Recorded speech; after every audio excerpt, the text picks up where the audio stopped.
Welcome to the U.S. Institute of Peace.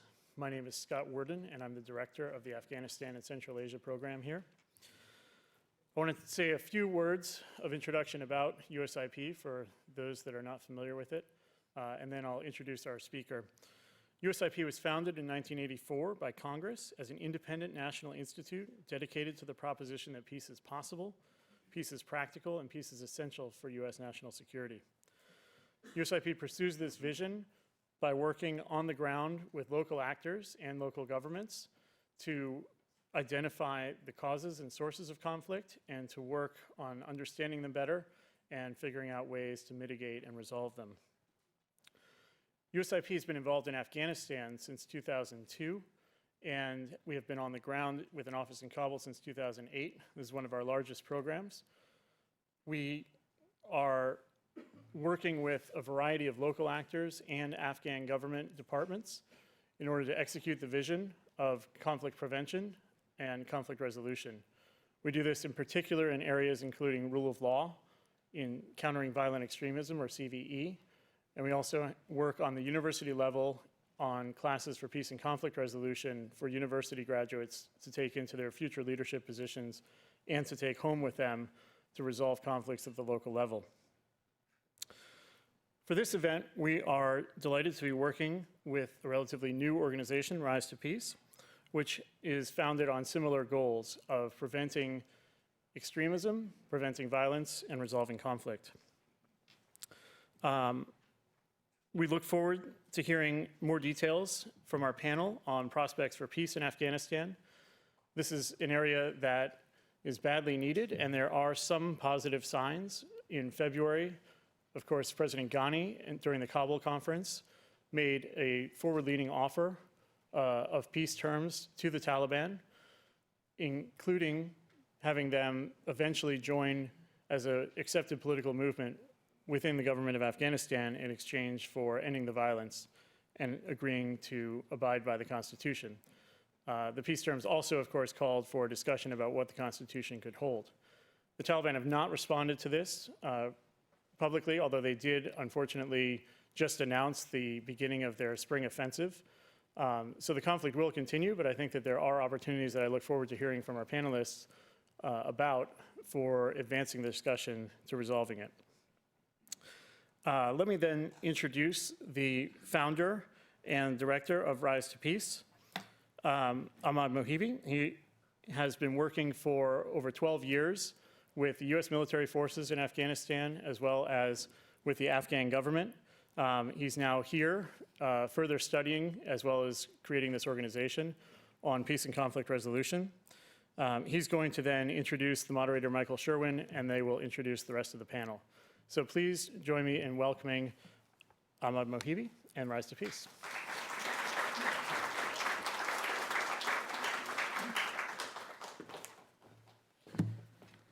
Good afternoon, everyone. Thank you for taking the time to come to this important event in a critical time where peace is everything for the Afghans. And peace is what they're looking for, and it's been a long time they're looking for that. So before I start into the panel, I would like to thank the United States Institute of Peace for sponsoring us.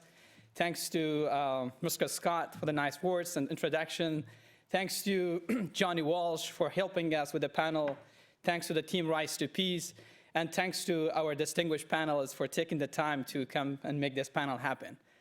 So we live in a time where Afghanistan has been going for a war for almost 4 decades, and the topic of peace has been a popular topic, whether in Washington, in Afghanistan, and with the high levels of violence and the corruption and the elections coming up, and most importantly, the peace talks with the Taliban has been a major issue. The panel will talk more about that, but I'd like to talk about why we're here today and how Rise to Peace came to involvement, and that has to do with more our work in Afghanistan. So it started all in 2011 when me and Michael Sherwin, which is here, we work at the Justice Center, Part 1, a special tribunal where the United States helped the Afghan government to prosecute the detainees, basically the terrorists. And we saw firsthand children as ages of, I would say, 16 and above being prosecuted at courts And one thing that we did was we basically interrogated them. We went to their office in different places at background. But it just made us to think about why made a child of 15, 14 to join these terrorist organizations. And so that is the idea of Rise to Peace behind. So we're just looking forward to using education as a platform and using education as a tools to eradicate youth extremism. And we really believe in empowering peace in communities. If we have stronger communities in Afghanistan, in Syria, in Iraq, we really think peace would be possible that way. So that's the organization, and we do not have a physical office in Washington, D.C., but we have a team in Turkey, team in Afghanistan.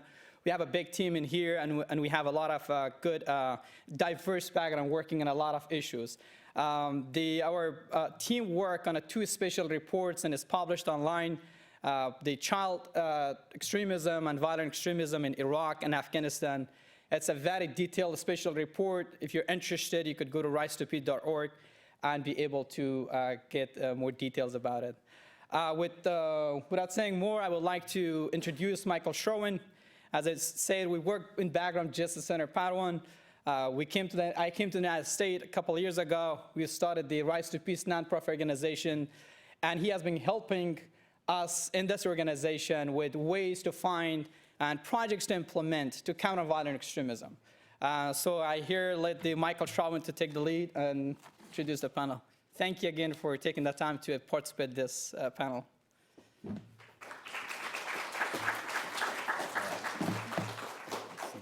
Okay. All right, good afternoon, everyone. And we want to thank again the U.S. Institute of Peace for hosting Rise to Peace at this facility, which is incredible, and also for inviting these incredible speakers here this afternoon. And I think it's going to be very insightful for everyone, and I think everyone will hopefully walk away with more knowledge than they had when they walked through the door. So I will do a brief intro with our speakers, and please forgive me. These intros will be very brief, and they really will not give justice to the amazing backgrounds of these speakers. But nonetheless, I'll do my best to try to introduce them to you. So the first person I'd like to introduce you to is, well, Shah, of course, or Ahmad. We met in 2011 when I worked in Afghanistan. I was detailed there from the Department of Justice with the Department of Defense. And we sat through over 300 terrorist trials at the tribunal in Bagram. And as Ahmad mentioned, that's when we first glimpsed the actual victimization of how a lot of these youngsters were targeted and trained by more senior insurgents, more senior terrorists, and they were essentially used as tools by these extremists in the war against the Afghan government and the U.S. forces and coalition forces. And that's where Ahmad got the idea to start this nonprofit once he came to the United States. So I think he's done an amazing job. I look back, and he's only been here for a few years, but what he's done, it's pretty impressive and incredible. And he's really an amazing guy. And the organization is really amazing. All right, I'll leave it at that. One of our other panelists is John Wood. So Mr. Wood, if you could please step up here on the stage. All right, Mr. Wood is an associate professor with the Near East South Asia Center for Strategic Studies, and he's currently attached to the National Defense University. John Wood is an associate professor at NISA, and he also has a military background. He served 28 years with the United States Army as an armored officer, and he retired as a colonel. And he's currently, in addition to that, he served on the National Security Council and served at the Pentagon with the Deputy Director for Political and Military Affairs. And he currently does a tremendous amount of research in this area of Afghanistan, Pakistan, and works with a lot of the foreign partners in bringing together politicians and military officers from everywhere from India, Pakistan, Afghanistan, to bring them together to see and show people how knowledge and spreading information, sharing information could diffuse very difficult situations. So it's a pleasure to have Mr. Wood here with us today. Our next speaker is Ambassador Carney. So please come up here, Ambassador. We're pleased to have the ambassador with us. I could probably speak for a couple hours with the ambassador's background, but everywhere from South Africa to Cambodia to the Republic of Vietnam during the Tet Offensive, the ambassador has seen firsthand how elections have succeeded and failed around the globe, and I think it's pretty amazing that we have him here today to give us his insights historically on the elections in Afghanistan and how to view those elections in the lens of all of his experiences from Haiti, Cambodia, and South Africa. So we're pleased to have you here, Ambassador. The next speaker is Courtney Cooper. Thanks, Courtney. Courtney is with the Council on Foreign Relations, and Courtney is a career civil servant who most recently served on the National Security Council, and she was on the staff of the Director for Afghanistan, and she led a host of U.S. policy initiatives to include national security, terrorism, and political issues. So it's a pleasure to have Courtney with us here today. And last but not least, we have Johnny Walsh here from the Institute. Thanks, Johnny. Please come up here. Johnny is currently with the Institute, and Johnny Walsh is a senior expert in Afghanistan. He has traveled there extensively. He served with the State Department. He served throughout Afghanistan and Kandahar, among many other places. And we think he's going to give us great insight and information on not only the current political situation in Afghanistan and whether these elections are feasible, but give us that opinion based upon his historical work in Afghanistan. So without much to say, that's the panel, and we'll get started here. And in terms of logistics, what I'd like to do is we'll speak for roughly 45 minutes to an hour, and then I would like to open up the forum to questions for a good 45 minutes because historically we've done this before. We want to have interaction with the audience, so please, if you could just hold your questions till the end, and we'll give you ample time to address any issue or topic you want to discuss, and even afterwards, if you'd like to speak with us, I think everyone would be amenable to speaking with anyone. So just please hold your questions for about the next 45 minutes. So I guess I'll kick it off with saying, over the past few hours, I believe, on Reuters, after I flew in this morning from Miami, and I was in the airport, and I was looking through Reuters news, and I was surprised to see Reuters was reporting that the Taliban announced today that they're going to begin the spring offensive. And I think over the past several weeks, there has been a lot of silence from the Taliban on what their position is going to be vis-a-vis Ghani announcing in February that he wants to invite the Taliban to be active participants in the elections without any preconditions. So given that it's just come across the news headlines, I want to turn this first question to Johnny Walsh. Johnny, first of all, are you surprised with this announcement? And what impact do you think this announcement is going to have in the near term? Hi, thank you very much, and thank you to Rise to Peace. It's great to be holding this. In the first place, I think that got me in mic range. In the first place, no, I'm not surprised by this announcement. This is an annual ritual. It's happened, the Taliban have issued essentially the same statement, or a very similar statement, to inaugurate the spring fighting season every year. I would say it is true that since President Ghani's peace offer about 8 weeks ago, the Taliban have been notably silent in their response, and many have seen that as best you could hope for. It compares favorably to the manner in which the Taliban savage basically everything else that comes out of Kabul. And so I think that probably really does imply that the group recognizes this was a relatively serious offer. Now, at the same time, I suspect that few of us up here expected the group to just publicly accept what Ghani put on the table. I have just come back from Kabul a couple of weeks ago. I spoke to many people who are close to the Taliban. I universally heard that they're not going to respond. They're certainly not going to publicly accept it. That's unfortunate. It doesn't mean that peace is dead, and we can come back to that. But they're not in a position to be, in their minds, legitimizing the government by sitting down to negotiate.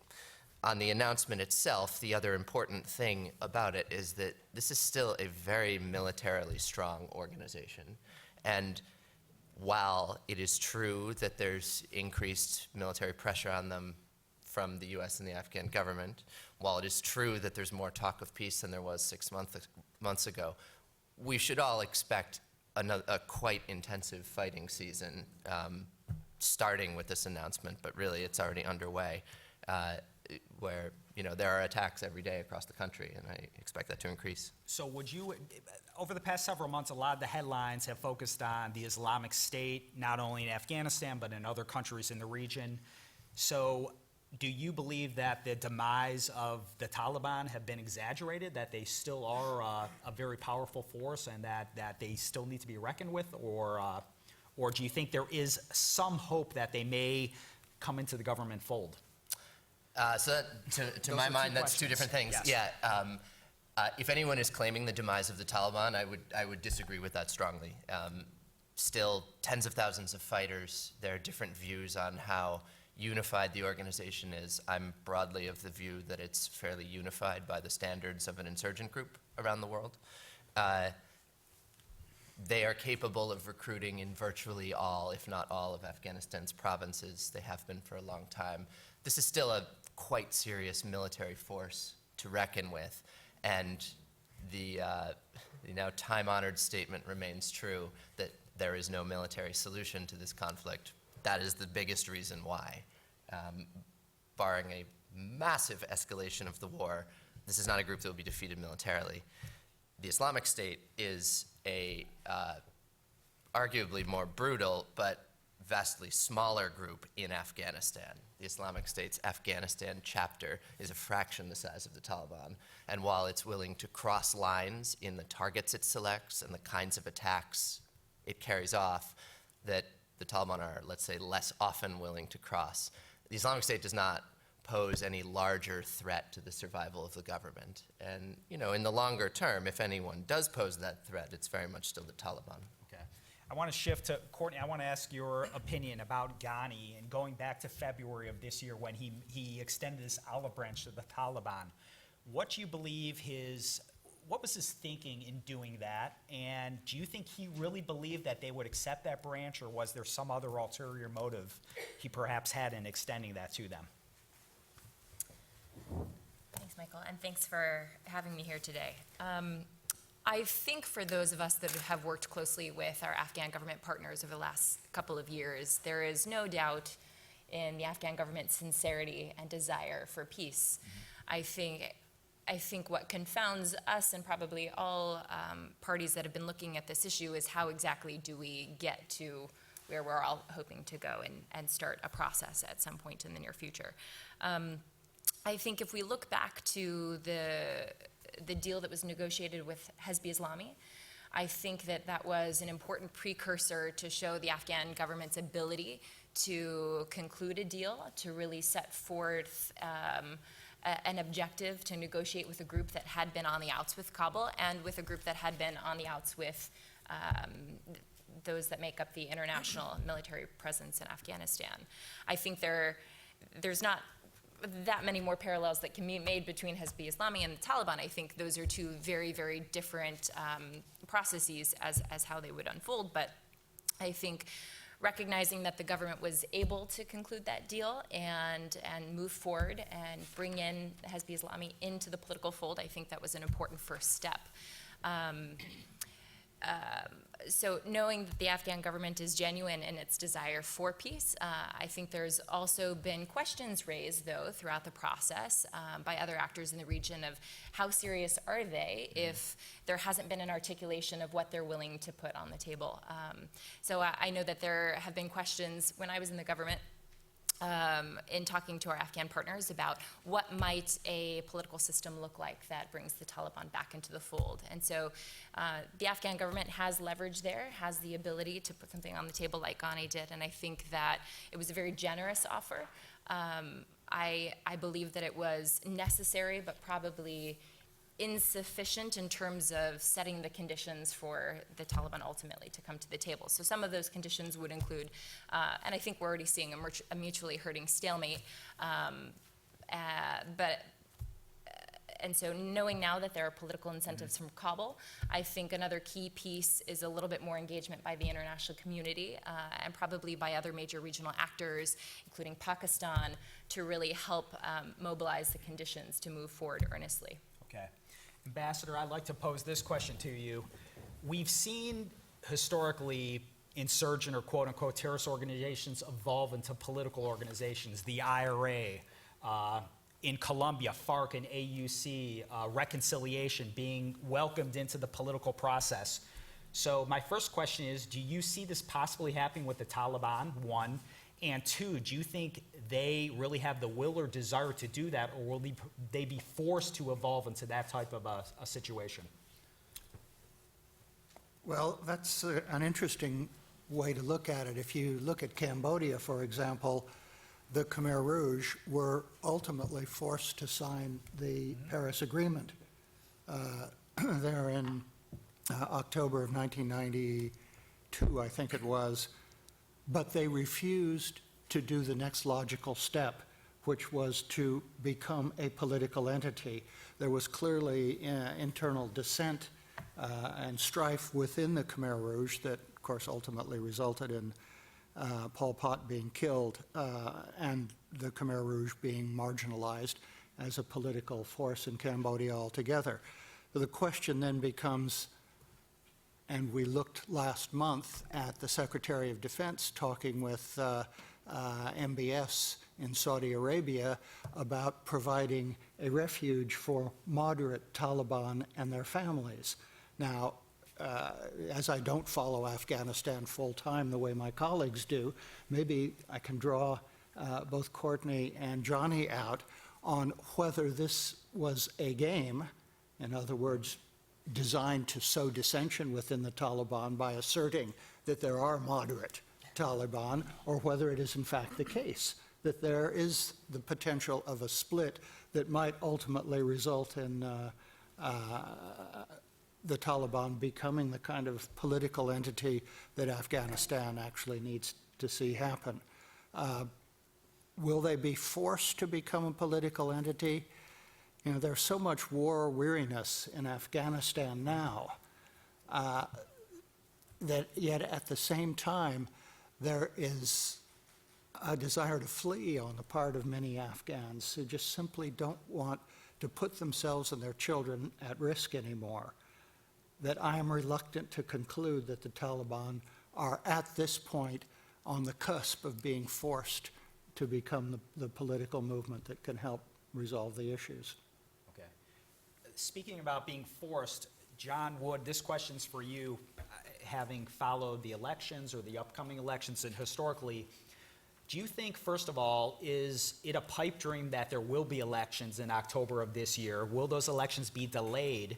And I guess the second question is there, based upon your view of other elections and this election as we're percolating towards it, is there a will by the people to actually participate? Is that going to be an issue over the next several months? I think one way, I'll answer your question about elections, but I want to get to it through tying it back to your questions about the Taliban. And what struck me about the discussions and the answers in the debate so far is that it was a bit one-sided. And so the other part of the equation, the other part of the calculus is the strength, capability, and capacity of the Afghan government itself. Mm-hmm. And so it's not just a matter of setting conditions that entice the Taliban to come to the table, it's demonstrating that the government as it exists today, independent of the personalities, the structure, the form, and quite frankly, the performance of the government since 2004, does that tip the scales in the favor of the people of Afghanistan backing this form of government and this trajectory, or not? You know, how does that play into the calculus about whether the Taliban stay at least as strong as they are? And so one of my great Afghan mentors frequently, chides me and he says, "Look, John, it's not that the Taliban are so strong; it's that our government is so weak." And so to tie that to your question about the elections, I think the elections of some sort or another will probably happen this fall. My guess is, and it's only a guess, is that they will not include the district councils as been advertised, but will probably be parliamentary elections at best. But given the short amount of time and given the current situation, both security-wise and broader politically, we shouldn't expect this election to be any better than any of the ones in the past. And I mean that in the broadest sense, both in terms of the actual physical execution of the election, as well as the political contest itself. I was in Kabul about, 3 weeks ago. I have pretty frequent contact with most, pretty good cross-section of Afghan people. I think that there continues to be a great desire for a representative government and a more path towards some form of democratic Republican form of government. I think that there's great skepticism that the conditions currently exist that would put them to the state that they'd ultimately like to be, and that this election in 2018 is not the magic panacea event that's going to suddenly get there. I mean, I think that there's a recognition that there's a decade or more, maybe 2 decades of continued struggles in many ways before they'll get to that final outcome that everybody, all of us, are looking for. So I'll pose this to Johnny. Do you think, let's look back 04, 09, 14, 2018. Do you think introducing democratic elections, was that too premature?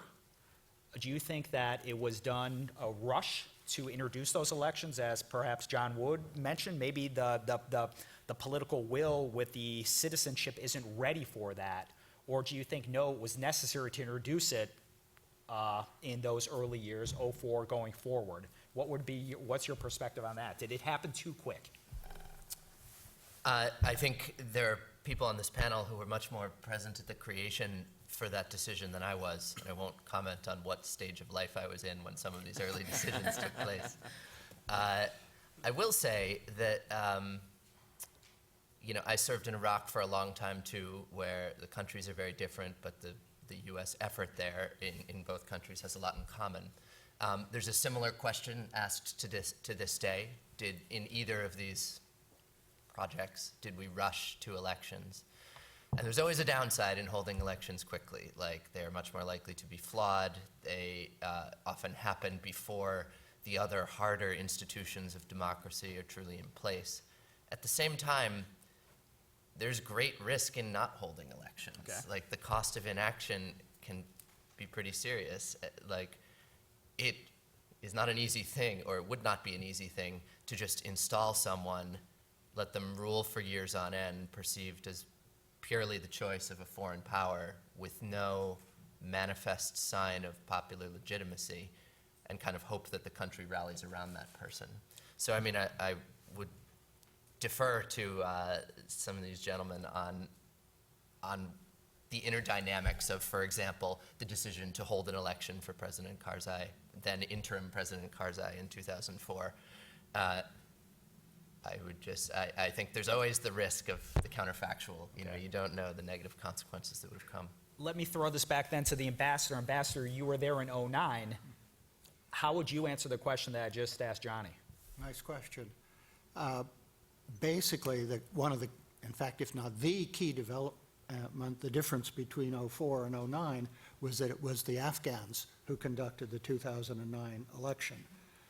And it became abundantly clear to me and the small team I led that was supposed to help ensure a good election resulted, we failed, was that the Afghan political elite, that's as opposed to people in general and media, really didn't see elections as the way they wanted to choose their governance. That the massive fraud, I mean, the fraud was on a scale hard to believe, was contradictory in the sense that some of the people in the electoral body were actually handing out blank ballots to people in the palace to stuff in the ballot boxes that later became known, in the phrase of George Friedrich Handel, all we like sheep. Anyways, from the 2014 election. But at the same time, these very same people engaged in fraud were also constructing the mechanism which would reveal fraud when it took place. And as a result, President Karzai had his legitimacy seriously undermined by the exposure of the extent of the fraud that took place.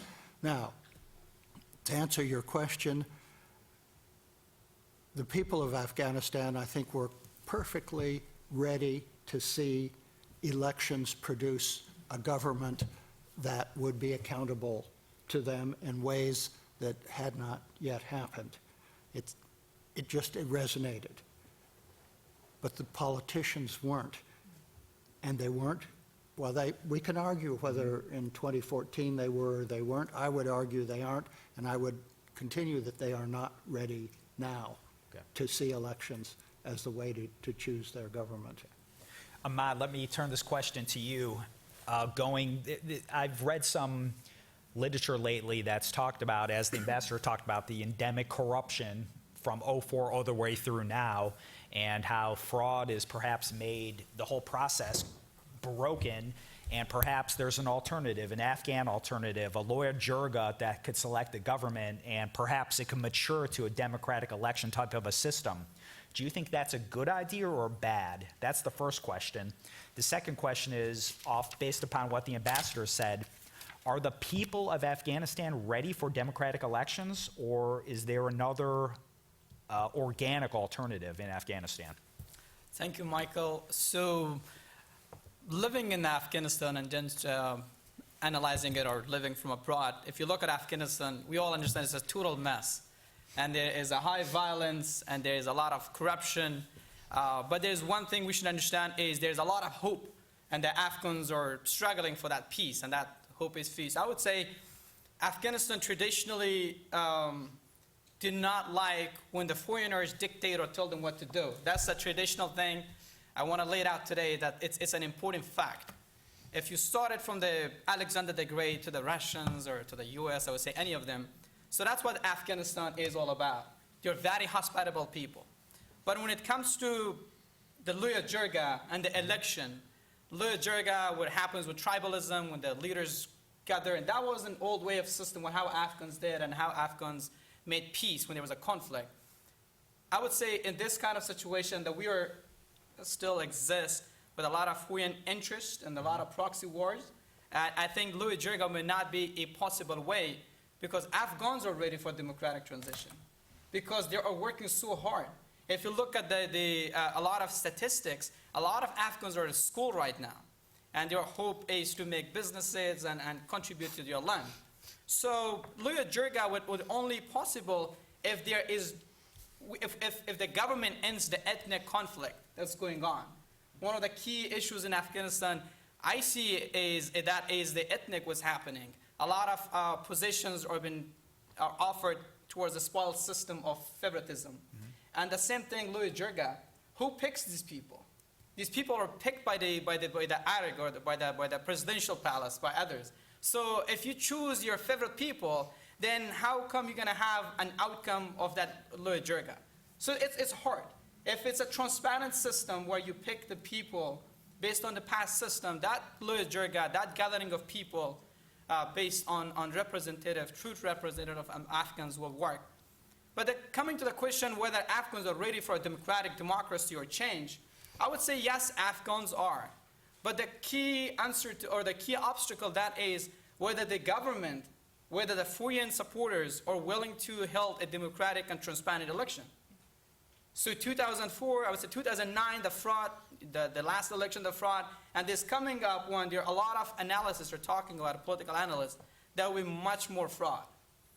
As a result, we get the unity government, and the unity government illegitimate and a lot of high level of violence. And the people, the problem is there is a distrust of people from the government. So if there is no trust in the government, and then how are you going to have a democratic transition? So I would say yes and no. Yes, in a way that if the government works so hard on it and give what the people are looking forward to it. And no, in a way that if the same thing happening right now, favoritism, ethnic favoritism, and that would be a key obstacle to democratic transition. But the Taliban and the ISIS and many other 21 or 22 insurgent groups has been a key obstacle to this process. And as we all understand from the last event incident happened on the registration center, about 60 people died. But still people are going to vote and still people are going to register. What that tells us that the Afghans are tired of war. And they're willing to give up everything to bring peace in their homeland.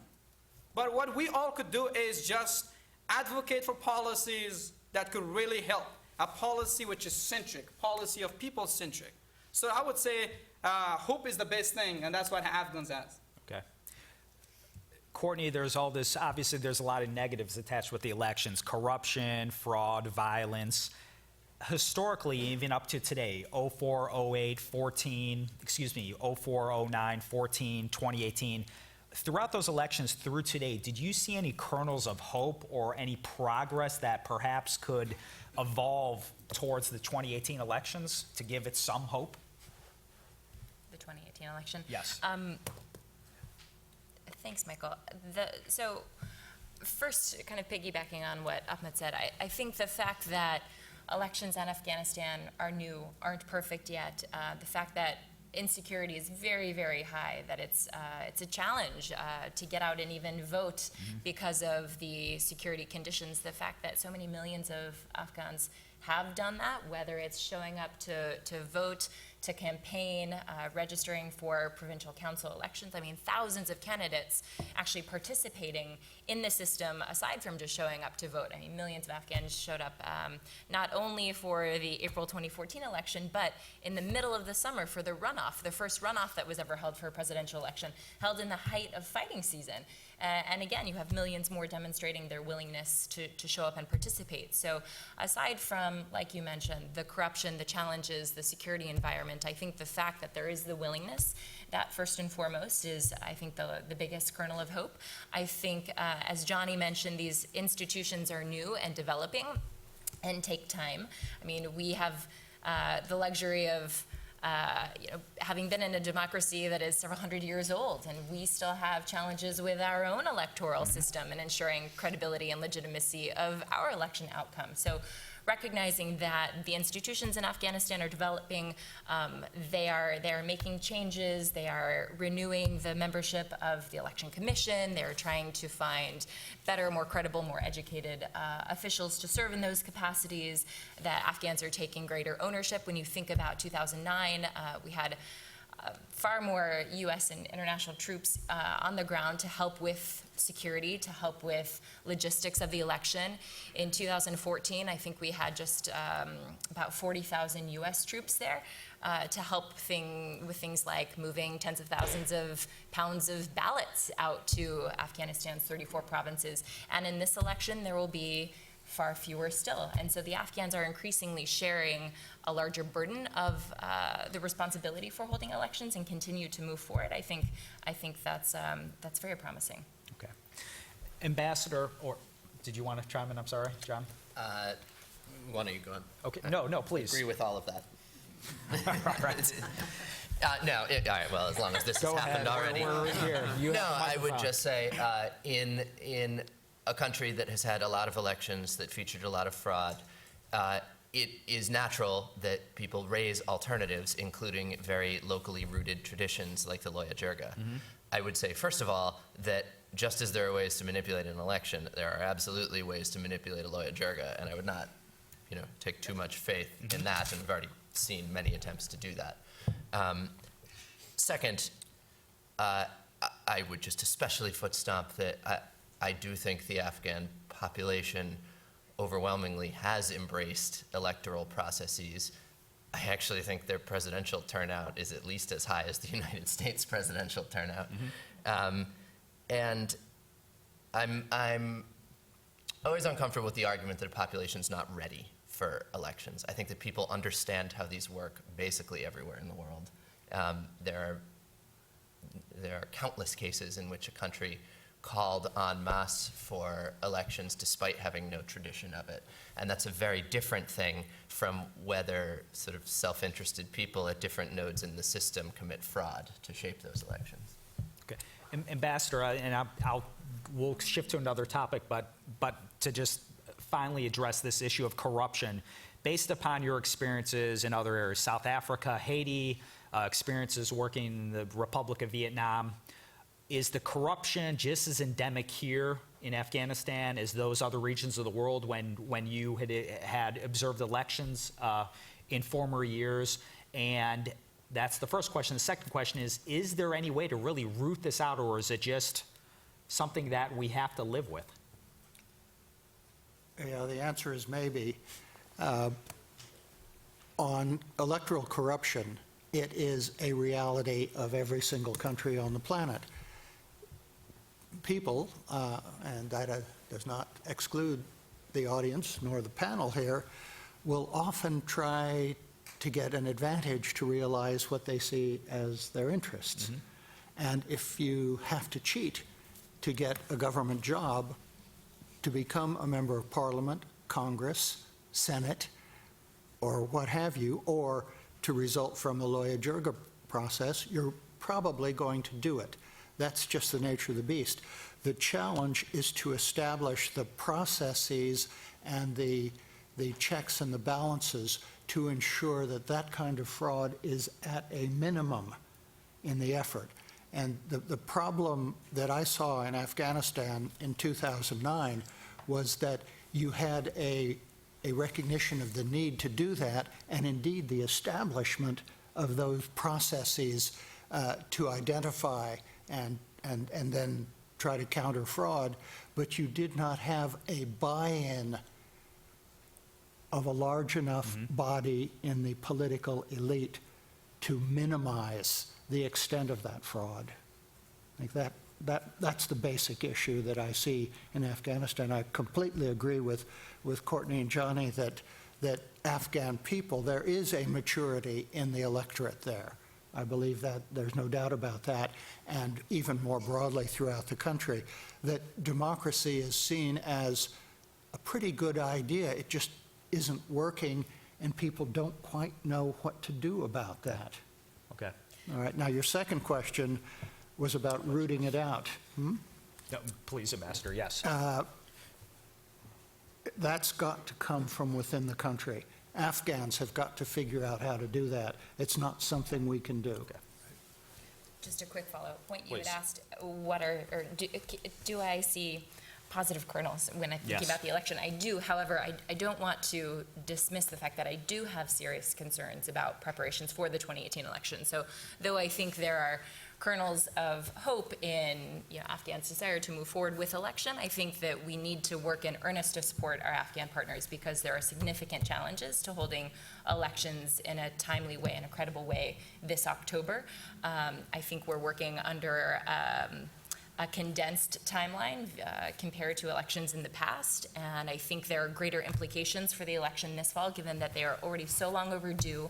We are holding an election following the election crisis of 2014, where we had a negotiated political outcome rather than a strictly ballot count outcome.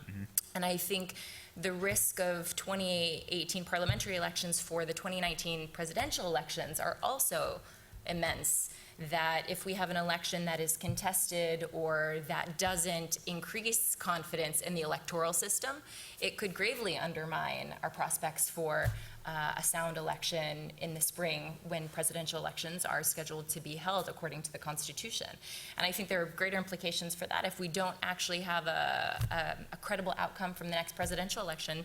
Getting back to the topic of the conference today, that will have implications on peace. If you don't have a strong central government with the majority of the population believing that they are a legitimate entity, who is the negotiating partner for who's at the table? So I think the implications of having a legitimate outcome from the next election are probably even more important than we saw years ago in 2014. Okay. And Courtney, I'm glad you mentioned, look, the overall theme is Peace 2020, and we've looked at a lot of internal issues, elections, the internal machinations of the Taliban, Islamic State. John Wood, I'd like to pivot to now international forces on whether or not those forces can foster or hinder peace in Afghanistan by 2020. You often interface and work with Indian and Pakistani politicians and military officers in conjunction with Afghan officials. What is your outlook the first question is, has the external pressures from those other countries, Pakistan and India, have those pressures increased or decreased over the past year or 2 years? And have those pressures worked for the better or worse towards peace in 2020? Interesting question. And once again, I'm going to tie back to your other things. I wanted to tie up a couple of things from some of the other comments that are made. A great discussion about elections, but I just think that it's worth tossing out and reminding ourselves that elections don't equal democracy. Elections are elections, right? And so it's all the other aspects and all the other institutions of governance, and it's the psychology of the trajectory in which the country is perceived to be going, both internally and externally, which is what's going to bring us back to your question. So I think we have to remind ourselves of that piece there. And as to the levels of fraud and corruption impacting on the elections, I think maybe Courtney mentioned it, there's always going to be some degree, even in well-formed and long-standing democracies or representational governments. The question is whether or not that level of fraud rises to the point where it invalidates the legitimacy of the outcome or the institution and the systems that are there. I think that several of the elections in the past rose to that level, exceeded that level, right? So we were all questioning whether, is this really a legitimate outcome, and is this actually a legitimate or an appropriate form of government or process to form a government for Afghanistan? And so I think it remains to be seen how it goes in 2018. Now, what does that create regionally and sort of globally by the other actors? As long as this uncertainty exists, this high degree of uncertainty, as long as the low degree of confidence in both the electoral process but the actual capacity of the government to deliver remains where it is, there will be very high incentives for spoilers to continue to act in Afghanistan. I would say most specifically Pakistan, followed very closely by Iran. You didn't mention Iran, but Iran has great interest in Afghanistan, and perhaps in a positive way, not so much a negative way, most of the Central Asian states. And I think we're going to talk a little bit later about the economics and what have you, but I think that they have a role, as does China and Russia. I would say that Russia, to some extent, Iran, and to a very large extent, Pakistan, have some real motivations to at least be spoilers, if not take advantage of the uncertainty that exists there. Pakistan for very Pakistan-centric reasons. I think Russia perhaps more for regional and global balance of power kinds of arguments. And Iran, I don't know, I think Iran's kind of sitting on the fence perhaps for a little bit. There's plenty of, as we saw with the discussions yesterday with President Macron and President Trump, much to be seen there, but that also injects a certain degree of uncertainty there. Your question, as you originally posed it, was about international forces. And I was thinking that you were going in terms of the military coalition, and if that's where you were headed, I would say no. Okay. I'd say that both the level of force that's there, the limitations and restrictions that are on that force that's there, and the primary mission actually of the U.S. forces that are there continuing to be train, advise, and assist, not necessarily the same as enforce a peace agreement or compel the Taliban to come to the table. I would say that they foster peace, but they foster peace with a much longer time horizon than 2018 or even 2020, because they're there building institutions and capacity. They're not there, and certainly not there with the intention of taking on the Taliban and compelling them to come to the table. Just a point or two here. Iran seems to be in a very approach avoidance mode when it comes to Afghanistan. They've been involved in recruiting and aiding the Taliban in the West. At the same time, Iran and India have agreed to use this incredible port facility for Afghan trade, and they're building railways, however many hundred kilometers it is from the port of, Chabahar. to the Afghan border.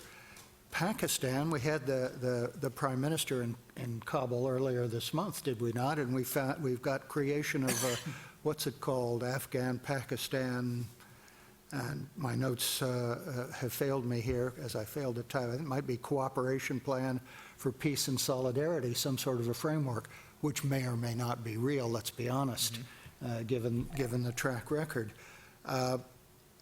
We had Hanif Atmar, whom I knew as Minister of Interior back in 2009 and is now the National Security Advisor here at USIP last month, talking about Pakistan's continuing support for the Taliban as one of the primary challenges in their relationship, the number one challenge, as he put it. At the same time, the Pakistani Prime Minister has called on the Taliban to respond to Ghani's peace officer and argued that there's no military solution.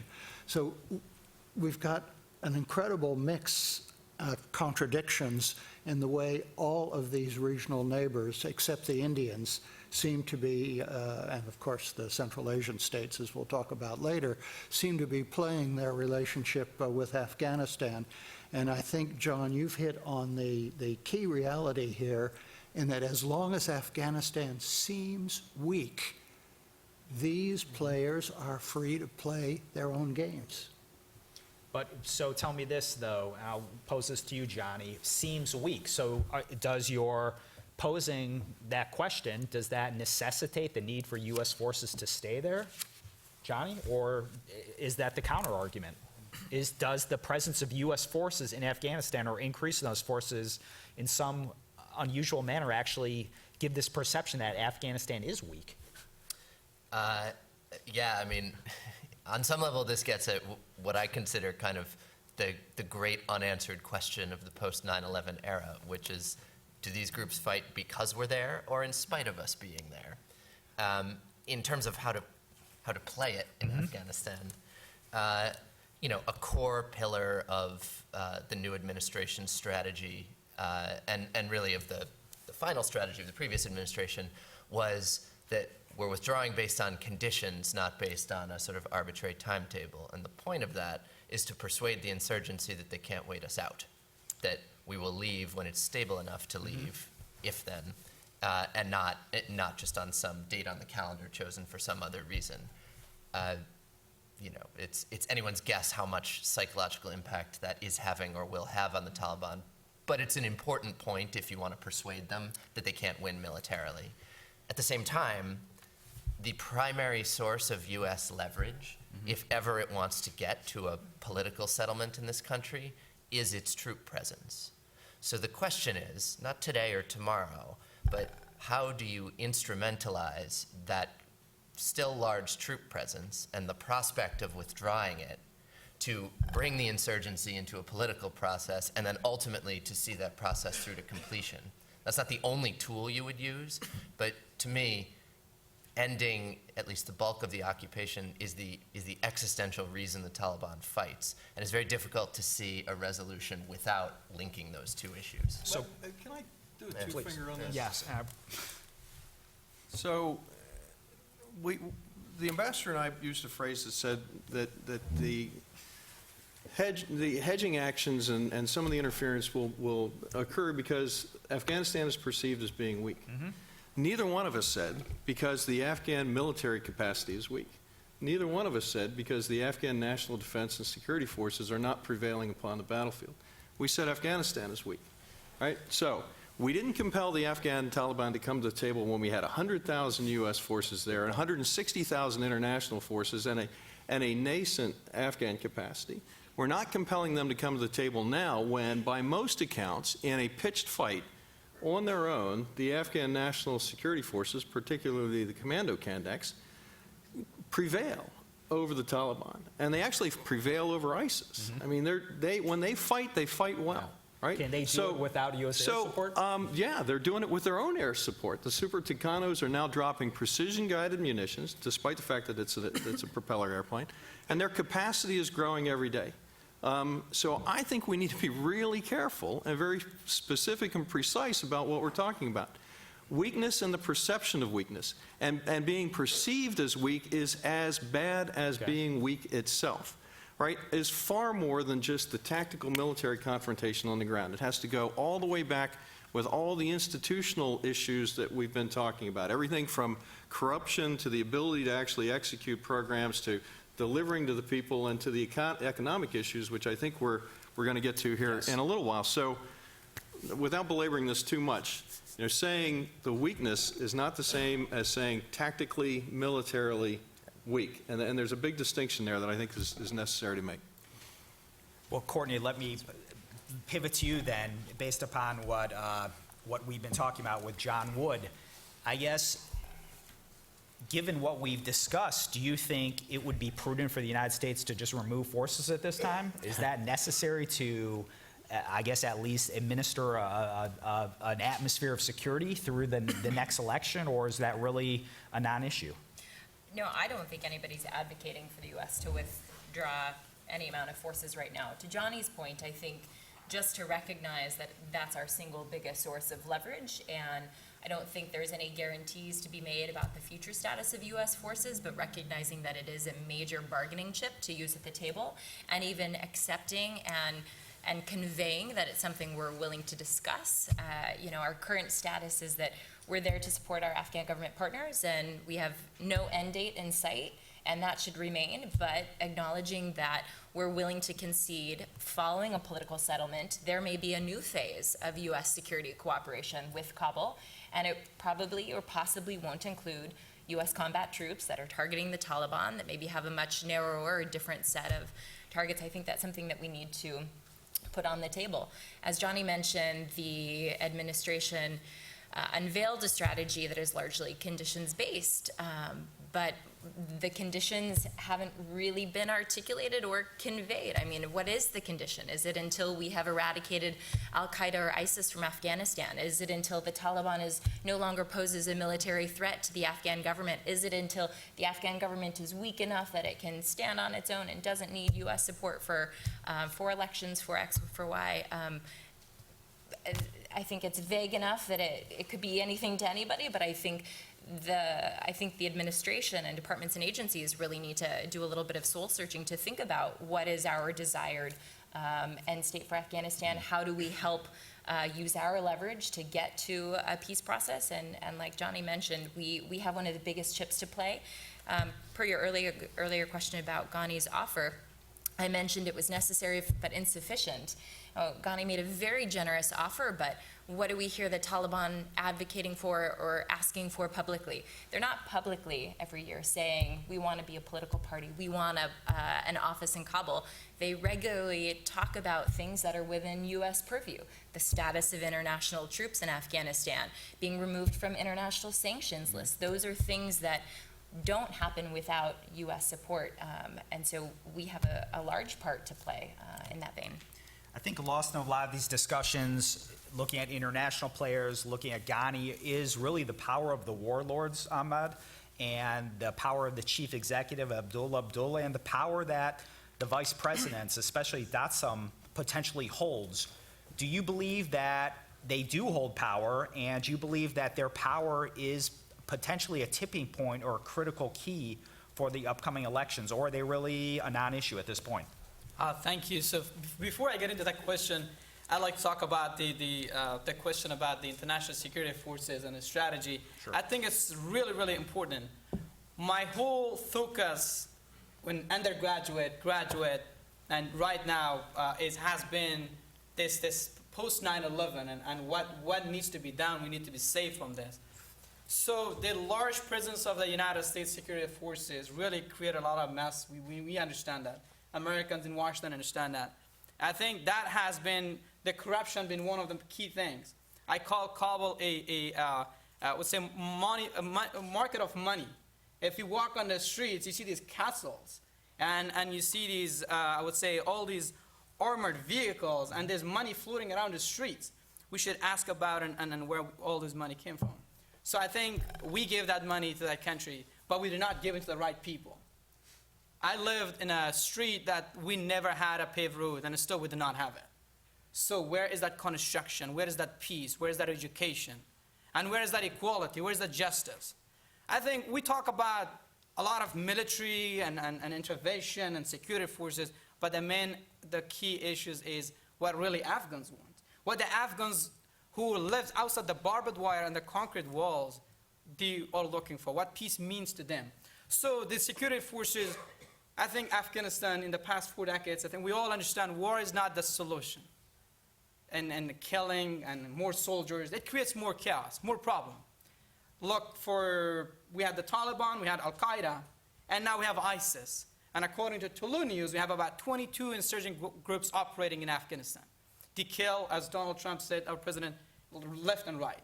So I would say that security forces in Afghanistan will not help to ease the situation, and it also will not help, as my colleagues here said, to leave and just leave Afghanistan right away like this. Having a low profile would be perfect, but supporting more on education level, community building, and giving that transparent election where people need to trust the government. That's the key. To bring peace in Afghanistan is the people. They need to vote, they need to trust the government, and they need to love each other. One of the key challenges or obstacles to peace is, as I mentioned earlier, it's that ethnic conflict. It's the biggest thing. The government, we have such as like Pashtun, Tajik, Hazara, that's the key thing. Look at the civil war. And that links into the rule of warlords and the rule of the tribal leaders. First, we need to define, because the word warlords has been linked so negatively in Washington, everywhere else. And when you talk warlords, you just link it to killing and criminals. But we have to talk about it was the Northern Alliance helped them to fight the Taliban. We helped Dostum, we helped General Atta Muhammad Noor, we helped General Momin, we helped many others to defeat the Taliban in Mazar-e-Sharif and defeat the Taliban in northern Afghanistan. So yes, they do have a very strong role because Afghanistan is known for tribalism and they are so close to their leaders. Believe it or not, elections and democracy, first of all, we have to define what's democracy to them. When I was living there, people thought democracy is just a Western word prevailing on us. So yes, they have a really strong role in bringing peace, whether they call it warlords, tribal leaders, jihadi fighters, commanders, but they have a strong role. Why they have a strong role is because they are so close to the people. And people, I'm talking about those who are living in countrysides, those who are in contact with them. Think about if you go to Kabul city, it's all surrounded by the barbed wire and concrete wall. And a day-to-day life is just suicide bombing, you don't know what's going to happen. So people do not have access to see their leaders. But they only have access to see these tribal leaders and the commanders or the warlords. Yes, they have a role to bring peace in Afghanistan. Because right now it's chaos because we have the government and we have the opposition and they do not like the government do not like them. So it's not a democratic transition as Ms. Courtney said, Johnny Walsh, John Wood, Mr. Ambassador, because peace and democracy and the government and all these things, it requires time. And that time will prove, and that's the people. So I would say that time, Afghanistan is not an easy fix. So time, education, tolerance, and trust and respect in cultures would definitely help in the long run. Okay. I want to shift to another topic area and back to John Wood on this. And let's look at the economy and economic factors in fostering a democratic country and democratic institutions. Look, if people can't feed and clothe their kids, they're not going to care. They could care less about corruption with their local governors. So can you discuss that? Are there any kernels of hope in the economy of Afghanistan? And is this a major stumbling block on the road to democracy in Afghanistan? Without U.S. dollars, you don't have the bombers. You don't have the flight schools for the Afghan Air Force. You don't have the bombs to drop on ISIS. Are we seeing any progress on self-sustaining itself, Afghanistan, financially? Well, I think that any discussion about being self-sufficient is hallucinatory at best, right? So, I mean, that's some aspirational goal for 50 years or Okay. so down the road, 100. right? So just set that off the table. But is there progress? I think there is some progress. I think that first of all, I think that there's I don't want to be perceived as just the designated anti-Pakistan guy here, but, We can help. the recognition that more has to be done with using alternatives to transit trade through Pakistan. The final sort of the wake up to that over the course of the last 18 months, I think, has been quite good.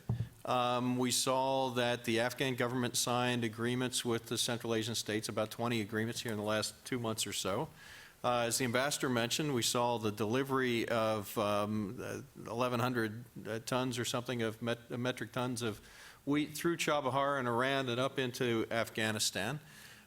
We see that there's an opportunity, particularly with the new administration in Uzbekistan, for Afghan-Uzbek trade to very quickly exceed Afghan-Pakistan trade, if it's not there already.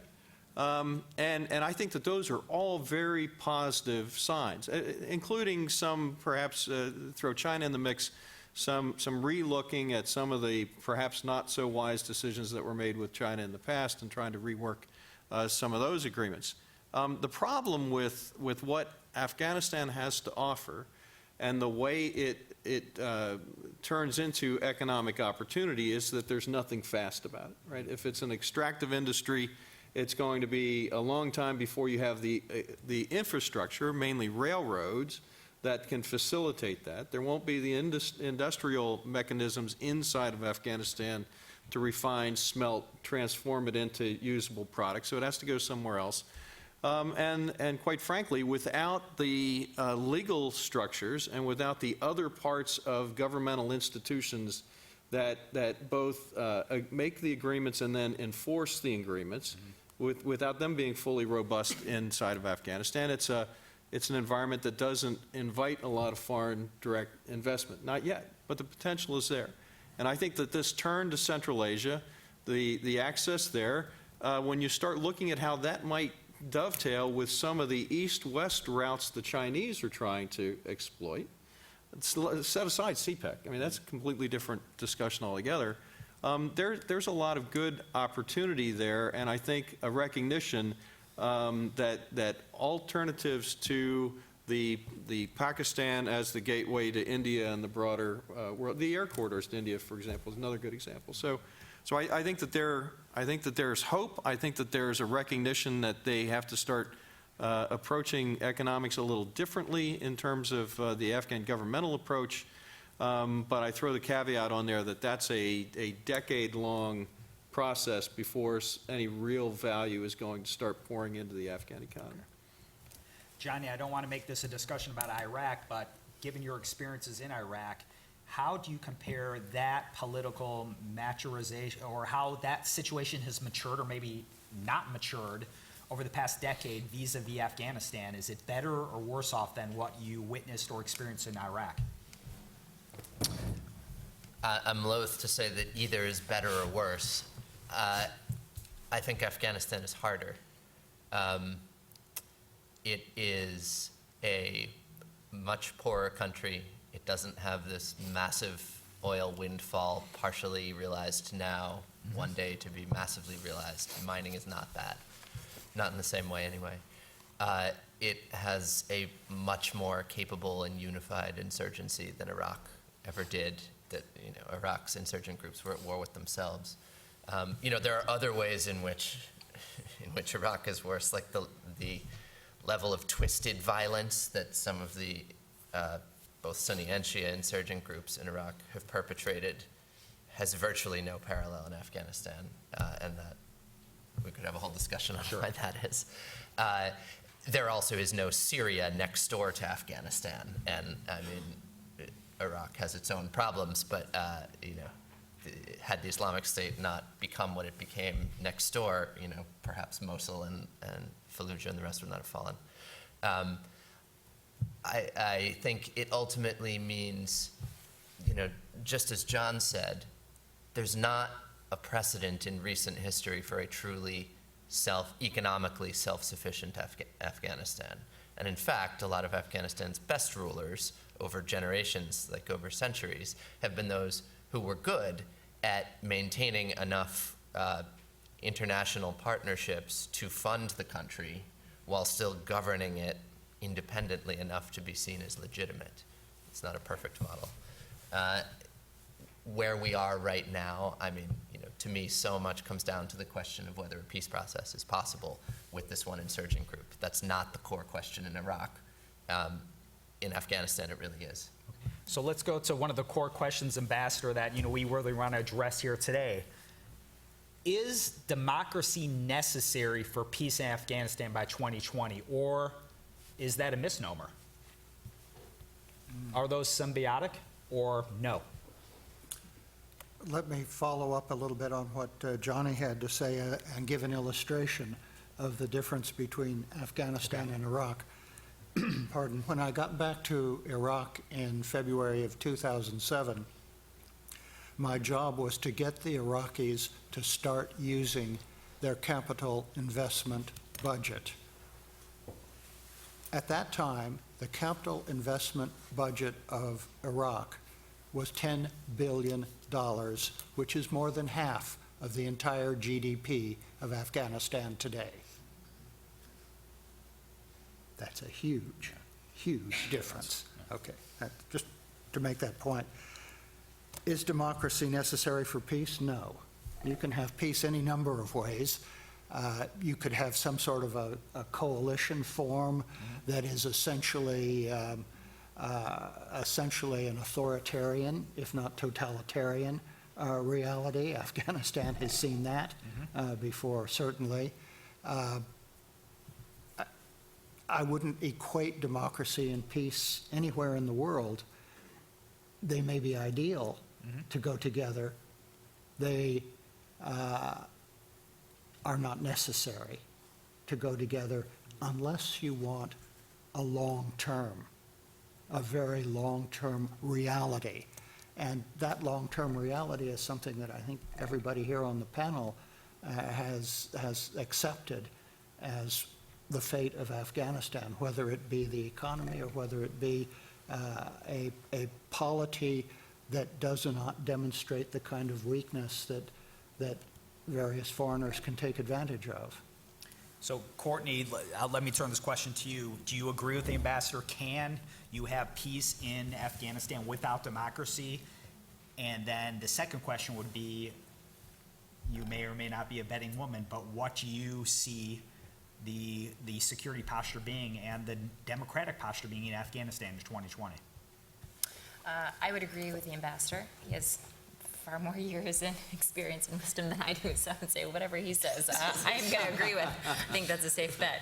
I think more important than what the exact democratic framework looks like in 2020, or what exactly our security posture is in 2020, following these next couple elections and any attempts to start the process over the next couple of years. I think more important than those questions is really thinking about what are we willing to do to help jumpstart that process. And I think that there's a lot more that the United States could do to help get us closer to a peace process in 2020. And I'll offer just a couple of ideas on that front. First, I think the funding and the economy issue is really important. I think we commit so many billions of dollars in security assistance, and I would expect it could be a disincentive for some actors in Kabul to think, well, as soon as if we have a peace process and peace, no reason for international troops to stay long term, and there's going to be a great sucking sound when all of that international funding goes out the window. I think we need to think about some of the fundraising we've done for security and for civilian assistance through Warsaw, Brussels, London. We need to be thinking about those in a post-peace settlement era as well, and thinking about how we're continuing to fundraise with the international community, long-term funding to ensure peace and stability once we get to a political settlement.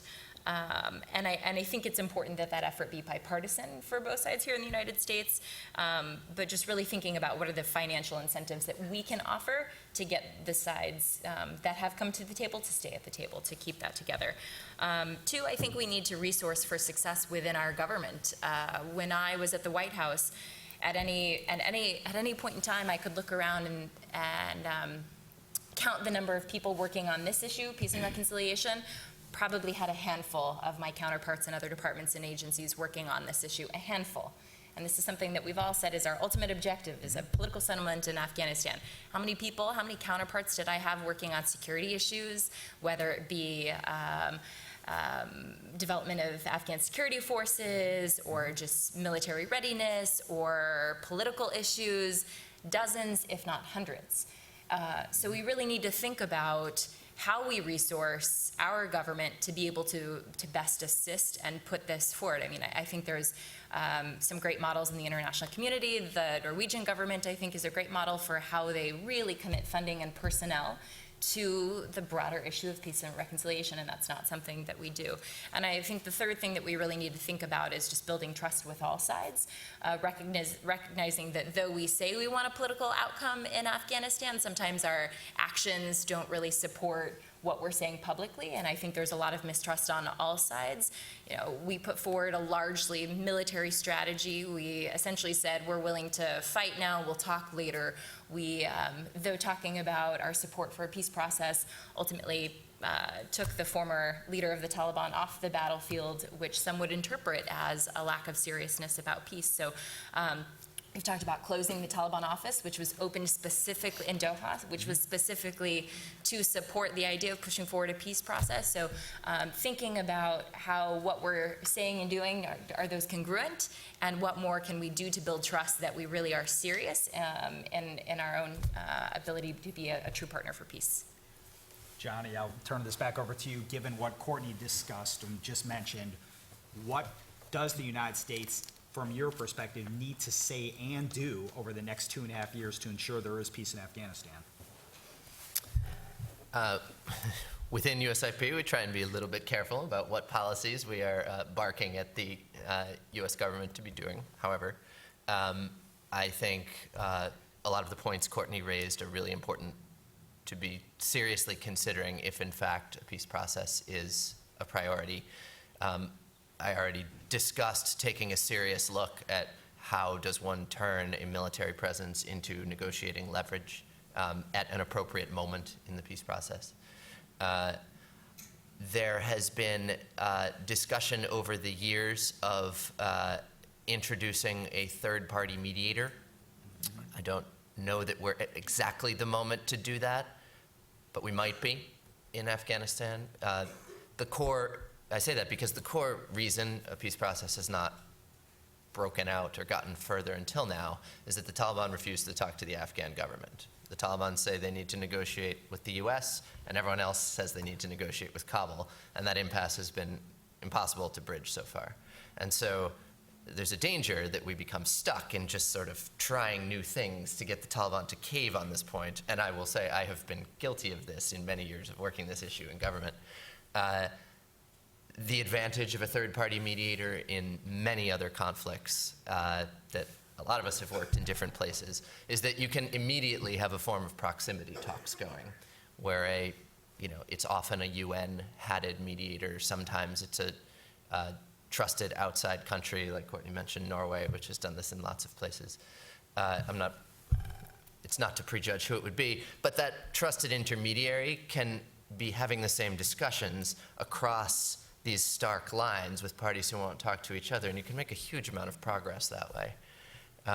So in addition to some of the resourcing issues, taking a hard look at how we treat or how we approach the Taliban negotiators who actually are out there in Doha, there's a lot that can be done to sort of nudge this process forward. John, what is the United States doing right or wrong looking at the crystal ball towards peace in 2020 in Afghanistan? In 2020? Well, I think I've already said that I think 2020 is too short of a horizon.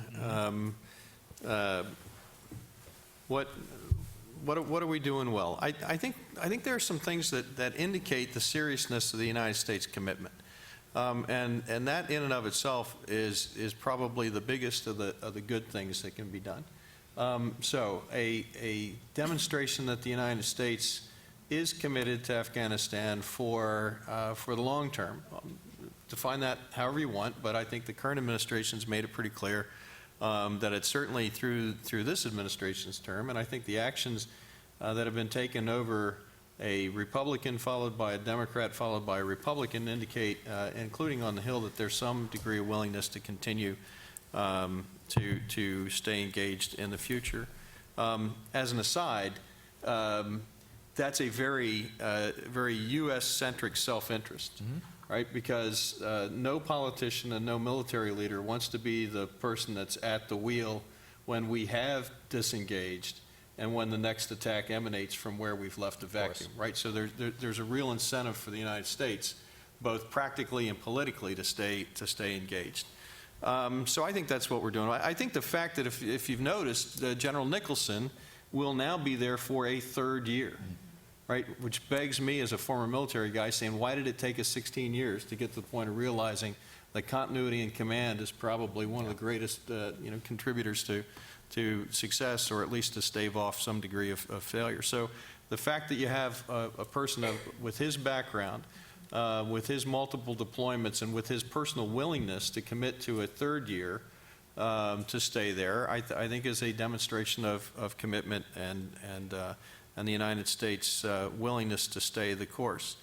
I think that some of the more stern and realistic talk about the actions of the neighbors and near neighbors by the current administration is a very good and important step that has been taken.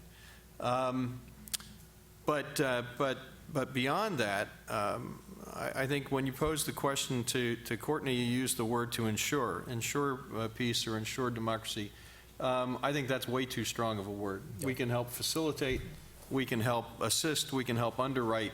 But unfortunately, there continues to be throughout most of the world, much of the world, at least the world that we and that the Near East South Asia Center deal with, this perception that if only the United States wanted to make this happen, we could just do it, right? And so when we say something like, well, what should the United States do to ensure peace by 2020, it actually, in a sort of a perverse way, continues to reinforce this idea that, if we just took it a little bit more seriously, if we just concocted a little bit better conspiracy, we would be able to compel the rest of the world to do what we want them to do, because we're perceived as knowing all, capable of doing all.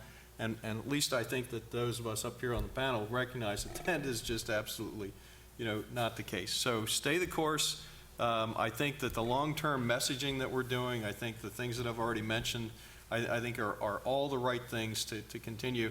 But we also need to be very clear-eyed about this being yet another generation's worth of investment before getting to the, quote, peace or, quote, democracy that we've talked about. Okay. I want to make sure we have a good half hour for questions. So, Ahmad, any closing comments based upon what Mr. Wood mentioned? Oh, thank you. It's an excellent comments. I think they just want to quickly, because I'm an optimistic person, I think peace will come to Afghanistan, and people are hardworking. And I think organizations such as the United States Institute of Peace, Rise to Peace, USAID, and Amnesty, Creative, many other organizations working to promote the Afghan woman, Afghan young generations that you have born and still living in war. I think that will make and bring to peace in Afghanistan. The Afghan solution, I just want to categorize in two categories, domestic and foreign. Domestic, Afghans really needs to come together. They put their differences away. They need to put their ethnic differences away, and they need to come towards making their country peaceful. And the Afghans needs to fight corruptions. Afghan needs to participate in elections. And Afghan needs to study. We all need to understand, as I said earlier, it's not an easy fix. It will take time. I think we should let Afghans to figure out their own problems. We could advise them, we could mentor them. I'm sure they will run out of bullets, they will run out of soldiers one day. But what we're trying to do is they will understand it one day. They've been through civil war. So they're, I'm sure, understandable to fix their own issues. I would say foreign side, the United States, the international community needs to focus on the still pressures on Pakistan and Iran from sponsoring the safe havens of terrorism. And we need to also work with Russia, other countries, that if we want peace in Afghanistan, if the Afghans are working to bring peace, then they need to stop these proxy wars. They need to stop supporting parliament members and other members to vote against the security agreement that U.S. wants to have there and vote against other stuff. So if we do that, foreign-wise and domestic-wise, peace will definitely come to Afghanistan. But as I said, it's not an easy fix. Time will fix it. And thank you. I think we should have Q&A. Yes. Thank you.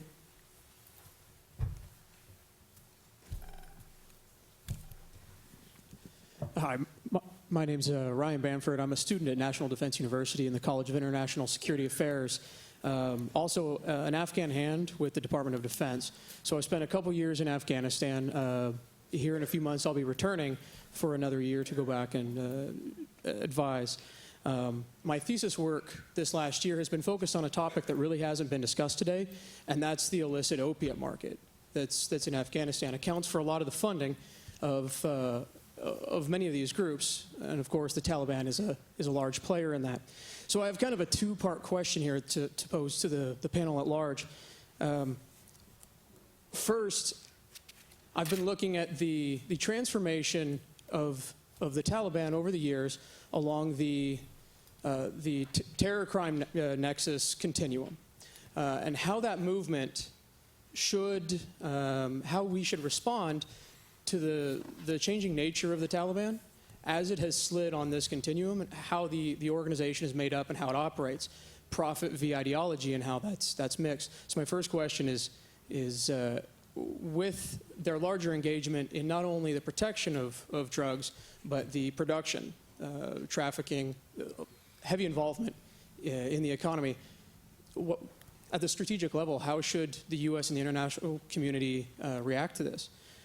Second, the FARC and the IRA are often mentioned as examples in that transition from a revolutionary and insurgency group to a political party. An example that came to my mind while that discussion was ongoing is the LTTE out of Sri Lanka, whose belief system for what they wanted led them to not negotiate. It was to fight to the last man. Do we see any influence of that type of change with the Taliban and the other insurgent groups in Afghanistan, where that changes our calculus as well? Thank you. Ambassador. Let me look at drugs a bit. The UN says that last year there was a 63% increase in cultivated land and a potentially record production of 9,000 tons. At the same time, towards the end of last year, the U.S. began to target Taliban narcotics labs and claimed in mid-December to have eliminated a grand total of 25 out of the 400 to 500 such labs in the country. At the same time, you've got in this mix, you have a major role of Iran in the transit of the product away from the Taliban zones. So it seems to me if you're going to address this matter strategically, it would be useful to try to engage Iran in the first instance, well, probably the second instance.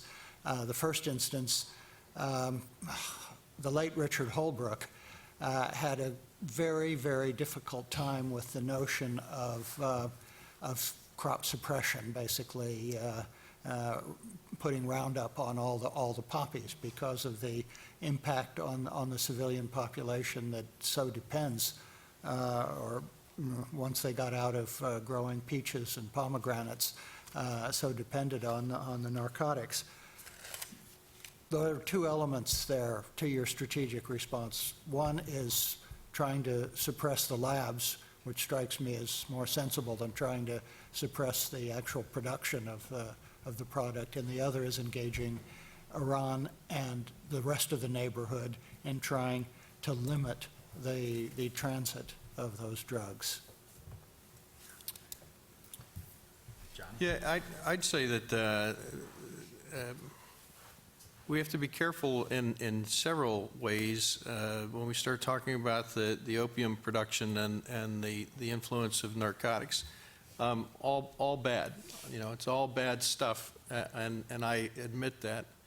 But the intersection and the conflation with the Taliban, or more specifically with continued insurgency and continued conflict in the country, is where we have to be careful.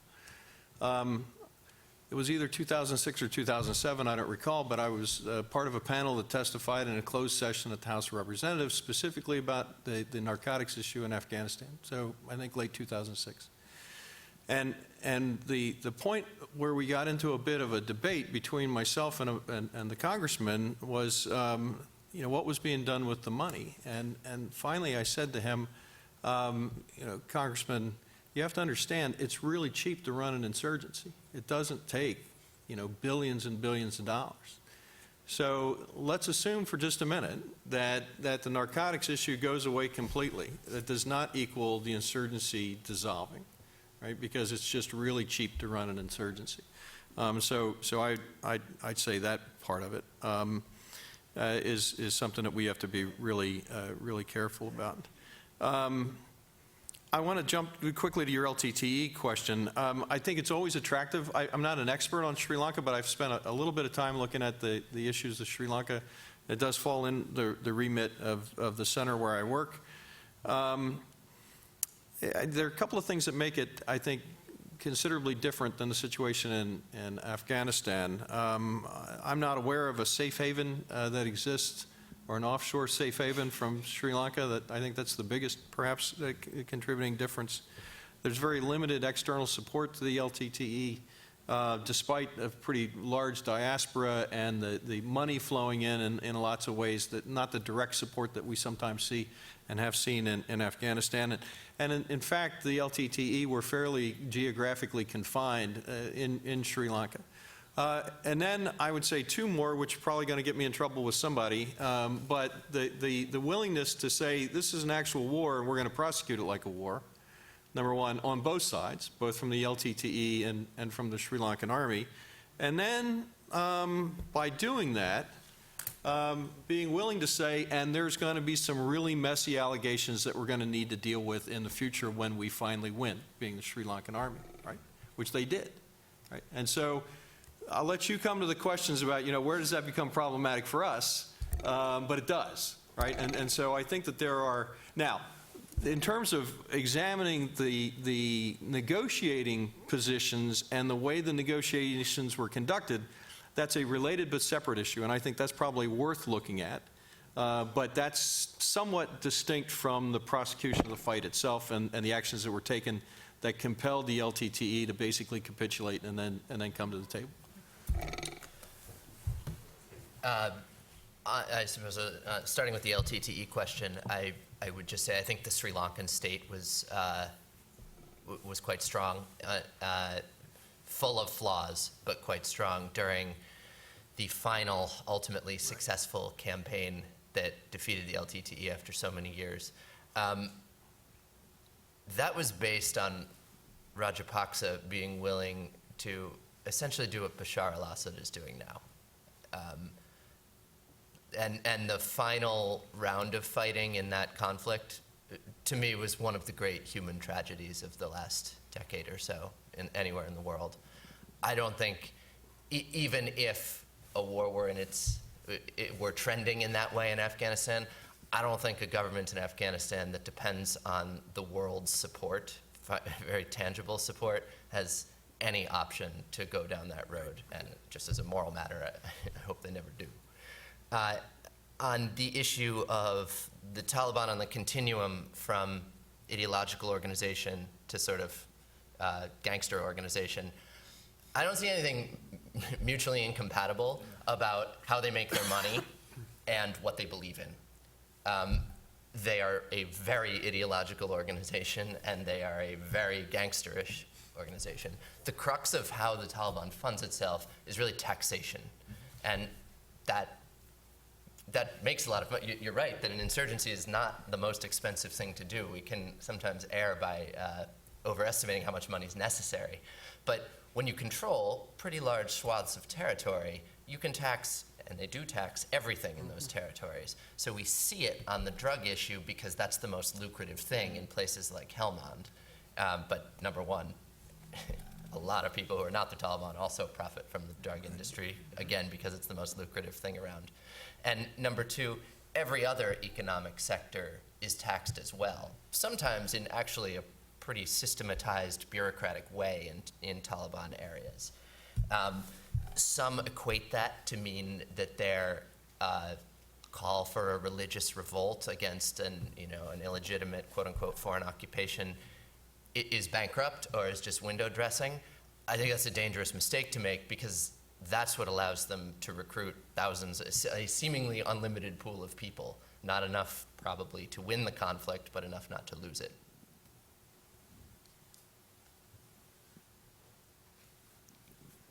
Thank you. Thanks for your presentation. My name is Li Yang. We are thinking of peace. We have to go back to the history, how the history tell us.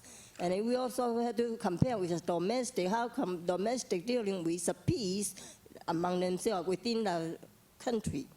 And so this will apply to the world. So the basic thing is why there's no peace. So there got to be some kind of conflict, whether you can tell us some specific example, why do we hate Afghanistan people, or why Afghanistan hate American people?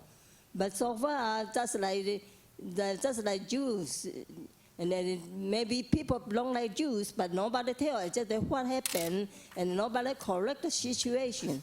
So like the same as the other way around. So I just wonder if you can give us some example, what's wrong with Afghanistan, so we can help them to correct it. And if Afghanistan don't like USA, then we got to say what's wrong in the United States, and we have to correct our officials or our medias or our financial institution who create the false excuses and create a war, and they create our budget more, and the people get into more problems. They just sort of not be able to correct the situation, rather than just let the people, what I call the bad guy, to always control the good people. Okay. So we got to make this all straight up before we can talk about peace. Otherwise, we are just in a vicious cycle. We can never go to anywhere except just listen to whoever control us. We just the people become puppet string of those bad guys. Okay. Ahmad, do you want to address that? Do the Afghan people hate the Americans, or just a portion of them? Ma'am, thank you for that question. First of all, Afghans do not hate Americans, and Americans do not hate Afghans. There is a lot of misperception. So the misperception is terrorism uses that as an excuse. The war in terror happened because the 9/11 went down. Osama bin Laden killed over 3,000 innocent Americans. So the war started to kill Osama bin Laden, kill the terrorist safe havens, and come back home. But the problem was the huge military forces. So we went there to help the Afghan government to build a democratic nation, get rid of terrorism. But the question always stays is, Afghans were so happy. I remember as a kid, Afghans were celebrating on the street when the United States went there, because we were living under a dark regime of the Taliban. So U.S. really helped Afghanistan in peace, in democracy, in education. But the failures of war, or the airstrikes, or the drones and casualties, every war has that. No matter any war we go, that also is going to be with it. But the question that you ask is, I just want to clarify that, because terrorism, the Taliban and other insurgent groups, ISIS or Daesh, Al-Qaeda, they spread this propaganda. That's our organization, Rise to Peace, is working, because there are people who are willing to support with the United States and coalition forces, with the Afghan government. But what terrorism does is they spread this propaganda that Americans are here to kill you, Americans are here to take over your land, your religion. And that propaganda, we need to fight it back with education, with culture and understanding and tolerance. So same in here in Washington. So we need to also have these discussions and talk to other people that Afghans are likable people. When I said in the earlier, traditionally, Afghans do not like when foreigners tell them what to do or rule over them. But they are so hospitable with their food, to their culture, to their hospitality. Watch the movie, The Lone Survivor, I think that's the movie, American movie. So that U.S. naval officer was protected with the loss of the family who protect him at his home. So that's all about culture. It's respect. It's a hospitality. So there's no hatred between the two nations. It's just a war. And there's a lot of countries involving in that do not want the United States to succeed in this war. Iran, Russia, Pakistan, China. So it's a big proxy war. So we're looking forward to a peace, and that peace has been the topic for Afghans. If you have anything else, that's my answer to your question. Thanks. Hi, my name is Cheryl Garner. I had a real quick question. On the peace process, you've really framed it a lot as Ghani's peace proposal. You've talked about the Higg deal, a lot of these that have been worked out from the central government. But with the Helmand peace movement over the last 2 months, and you're seeing kind of a grassroots movement, what do you think the Afghan government's response should be to that? What do you think the Taliban's response should be to that? And as an aside note, for the Pakistan piece of peace and recon, what do you think of the Tahaffuz movement? I mean, what kind of impact will that have? I'll say in the first place, I think that the peace marches that started in Helmand and have spread to something like 20 provinces now are a pretty extraordinary development. And I don't recall their equal, at least on the subject of peace, in all the years that I've worked this. What do I think the government and Taliban's response should be? I think it should be to embrace them wholeheartedly. I actually think the government has done that. And part of the reason for that is that peace is very, very popular in Afghanistan. That should be an obvious statement, but sometimes it's not.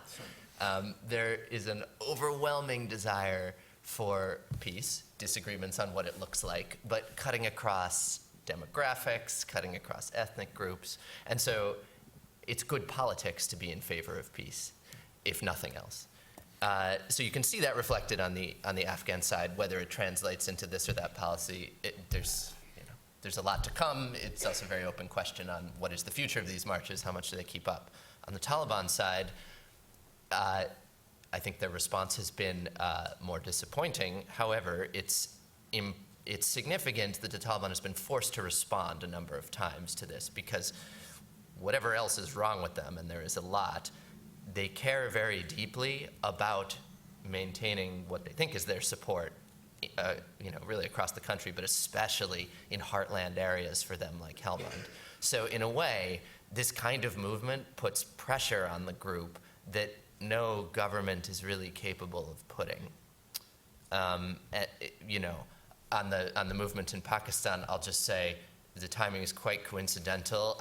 I think that what Pashtuns in Pakistan have been doing is a major source of inspiration to the Afghan demonstrators. Sometimes that's been very explicit, like signs of communication between them. There's a reasonable chance that the Helmand thing might not have started if not for what people had seen across the border. I want to jump on that. I think it's unfortunate, the timing. It's probably coincidental. It's probably symbiotic in some respect. But if you want to stomp down any hope of the Helmand movement gaining great traction, then I think not having something somewhat parallel going on in Pakistan would have been the right way to go, or vice versa. I think that there is a tremendous fear of the resurgence, even of the thinking about Greater Pashtunistan or Pakhtunistan, whatever, which will put the movement on both sides of the border in the crosshairs of some who would want to protect the interest and the status quo in some respects.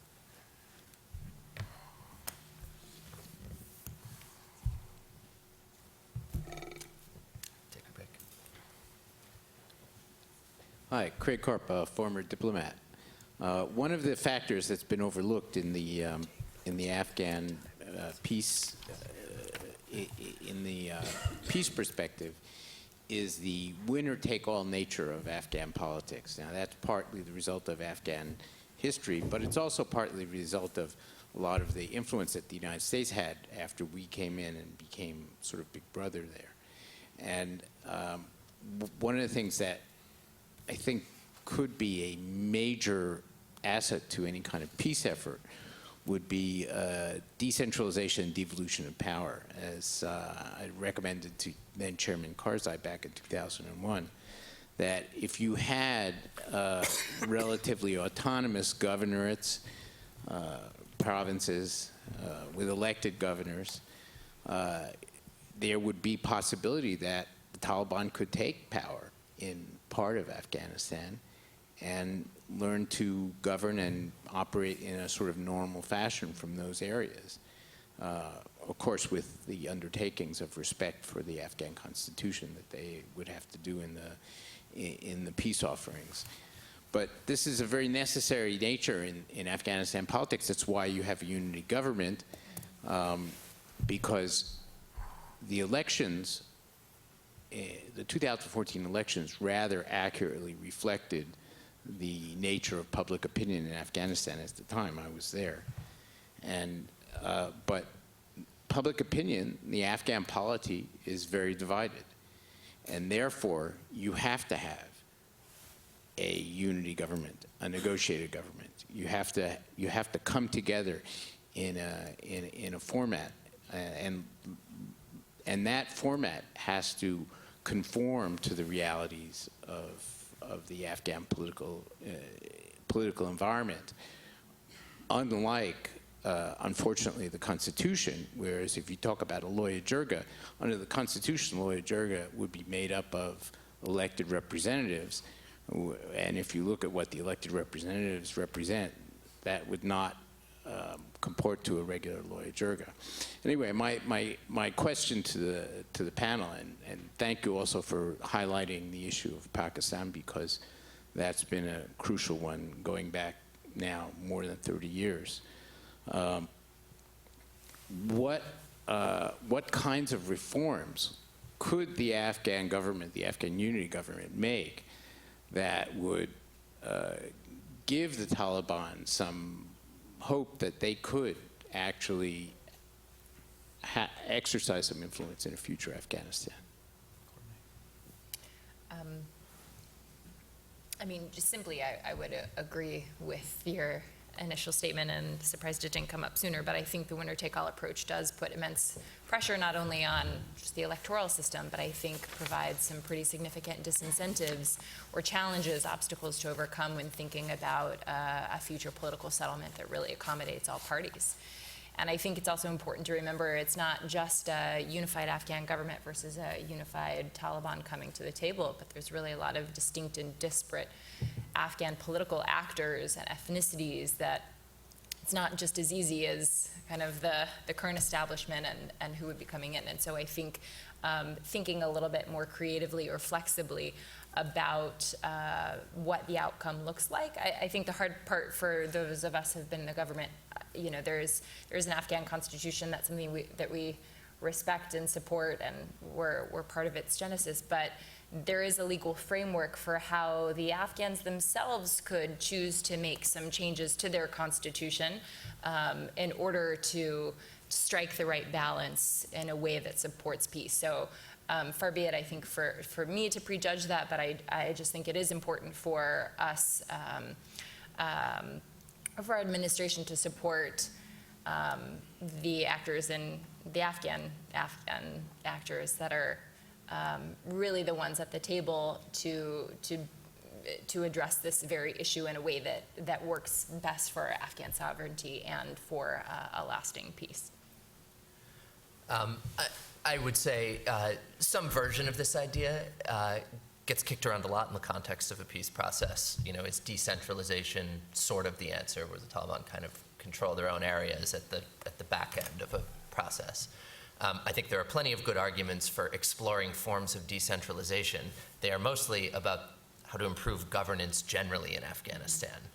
Better district-level governance is probably an enormous part of the governance problems that already exist. As it applies to the peace process, though, I actually don't really detect that any of the key parties are looking for that. I don't at all detect that's what the Taliban are looking for. They agree with the Afghan government that Afghanistan is a single unitary state within its current borders, and the dispute is over who is in charge in Kabul, or in what proportion are the different factions in charge in Kabul. They are very quick to say, we are not trying to have the governors of Kandahar, Helmand, or Rozgan, and a few other places. So I suspect that if we are, at a happy ending to a peace process at some point, it will look much more like a distribution of the levers of power in the capital, and perhaps with some governance reforms just done because they're good sense, as opposed to a deeply federalized or even partitioned state.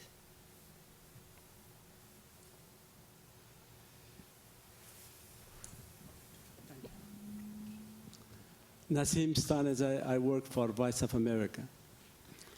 President Ghani said some time back that Pakistan has launched an undeclared war against Afghanistan. And that's why I believe that Mr. Hanif Atmar said in March, at the end of the March when he was here, that first we need to make peace with Pakistan.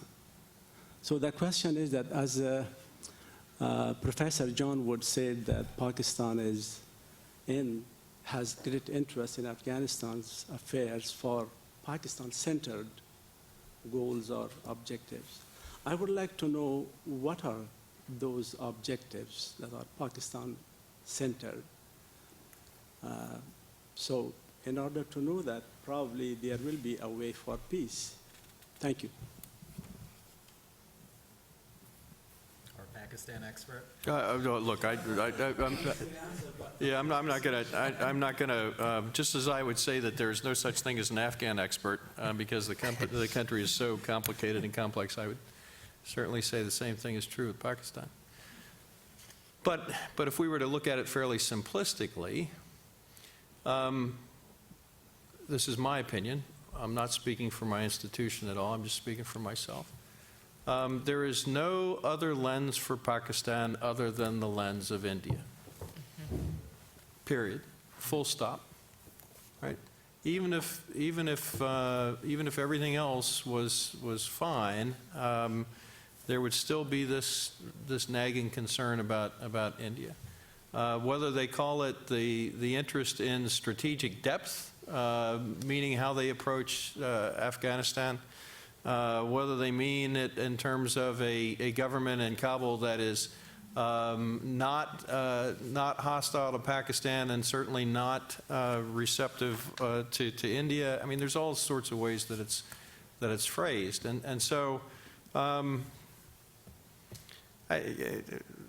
don't want to distill it down too much, but as long as the existential issue for Pakistan is India, and as long as all world relationships seem to revolve around Pakistan's concerns about India, until that's resolved, we either have to be very clear-eyed about what that means vis-a-vis all of our other interests in the region, or accept that there is going to be some difficulty for many, many years to come. Now, whether President Ghani's characterization was an understatement or an overstatement, I'll let others debate that. But the bottom line is that Pakistan is a central factor and a central player in anything that looks like peace in Afghanistan, which means peace in the broader region. And it's the same in terms of economic integration. It's the same in terms of physical security.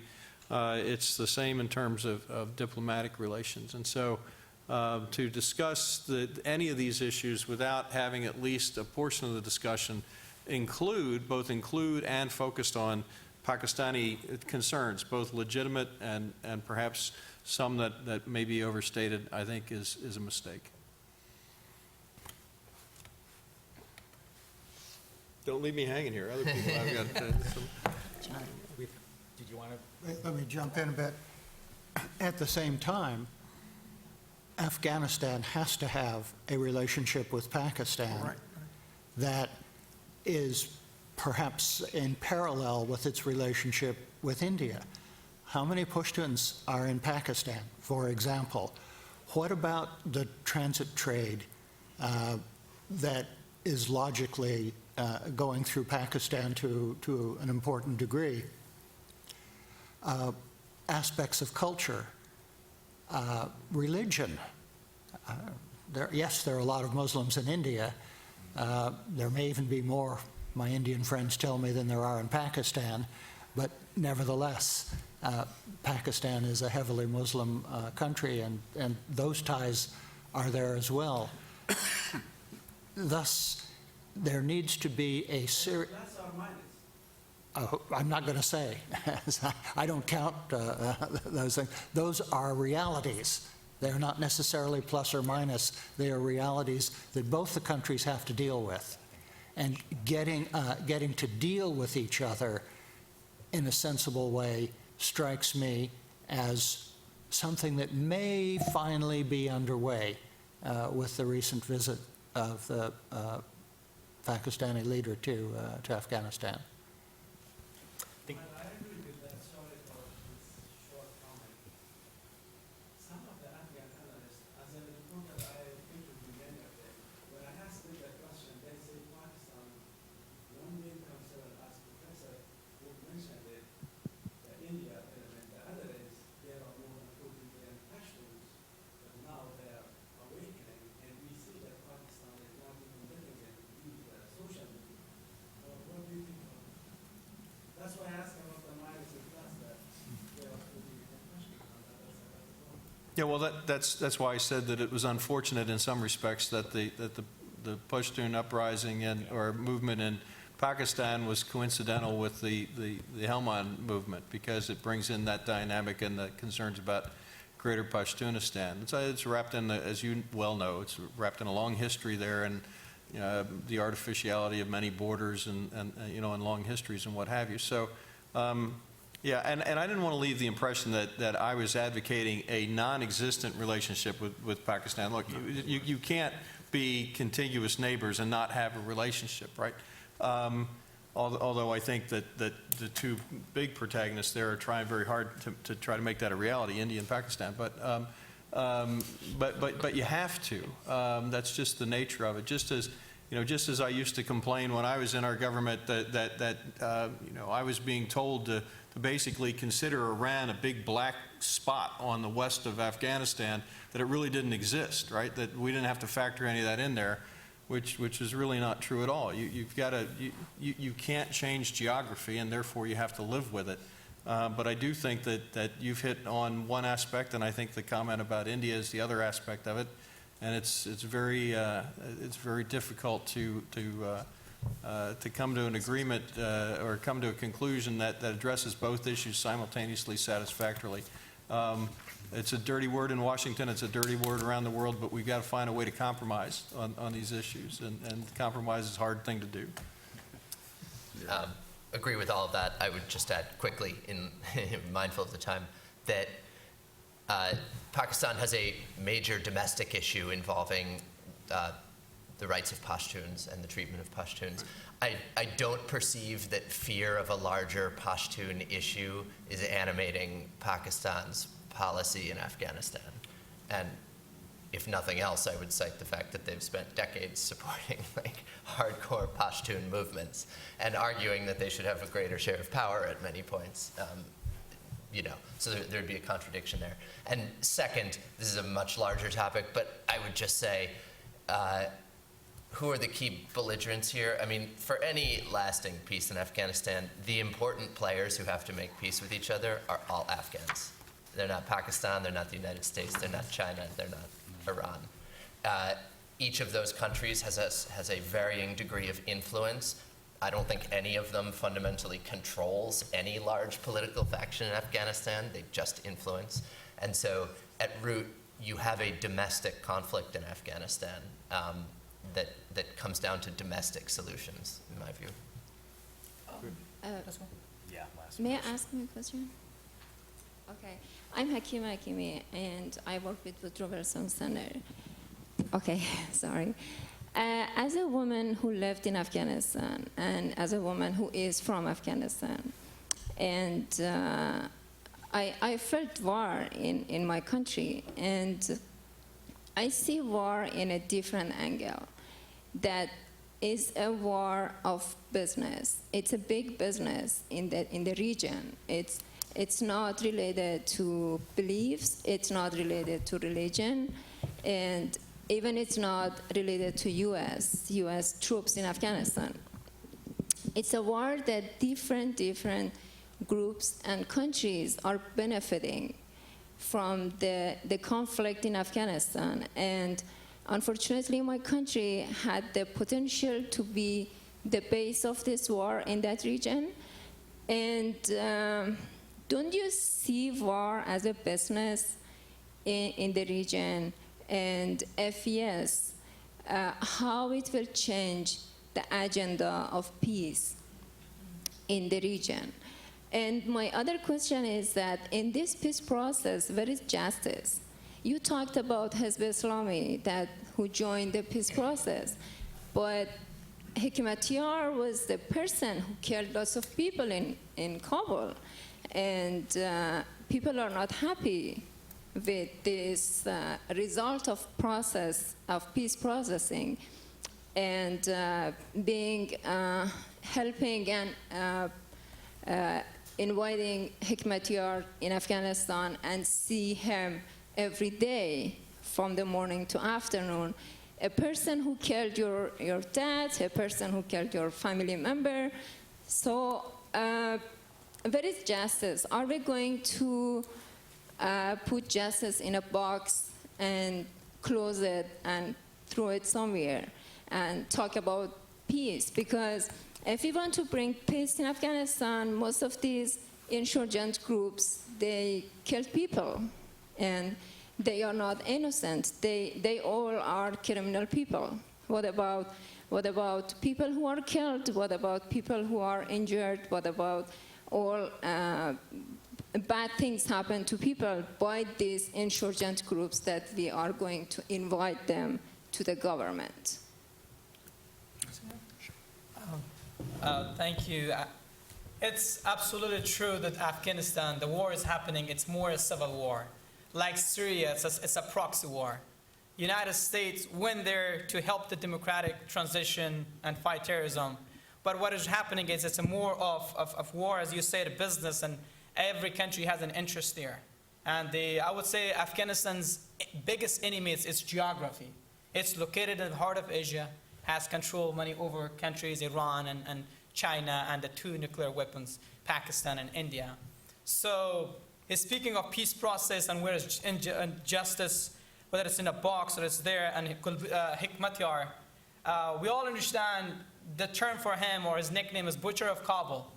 Every single Afghan, I would say majority of them who lived in Kabul city, has been a victim of his missiles.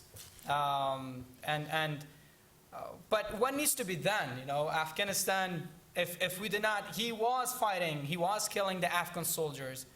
But what is the end? What is the solution? So that's why they said we need to have him to come towards a transition political order to bring peace. Majority of Afghans believe that Taliban are a terrorist organization because anytime a suicide bombing happens, the hatred goes high and high. But the President Ghani offered them peace talks because there are some of them, or majority, I would say, representative Afghans. So does the Gulbuddin. So they need to build that country. I mean, yes, we would be very happy if Gulbuddin Hekmatyar was prosecuted like war criminals, like the World War II, the Holocaust, and the war of, I would say, the Bosnia criminals. But that's not happening. You know, everyone, I'm sure, is looking forward to that. But he is a key player. He has a lot of supporters across Afghanistan. Coming him to Afghanistan, there was like tons of vehicles supporting him.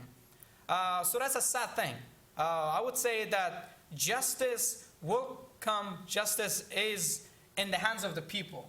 And I think the power of the people, President Dawood Khan, the former president of Afghanistan, said is the power of the people is like the power of the God. So I think the people will make that change happen.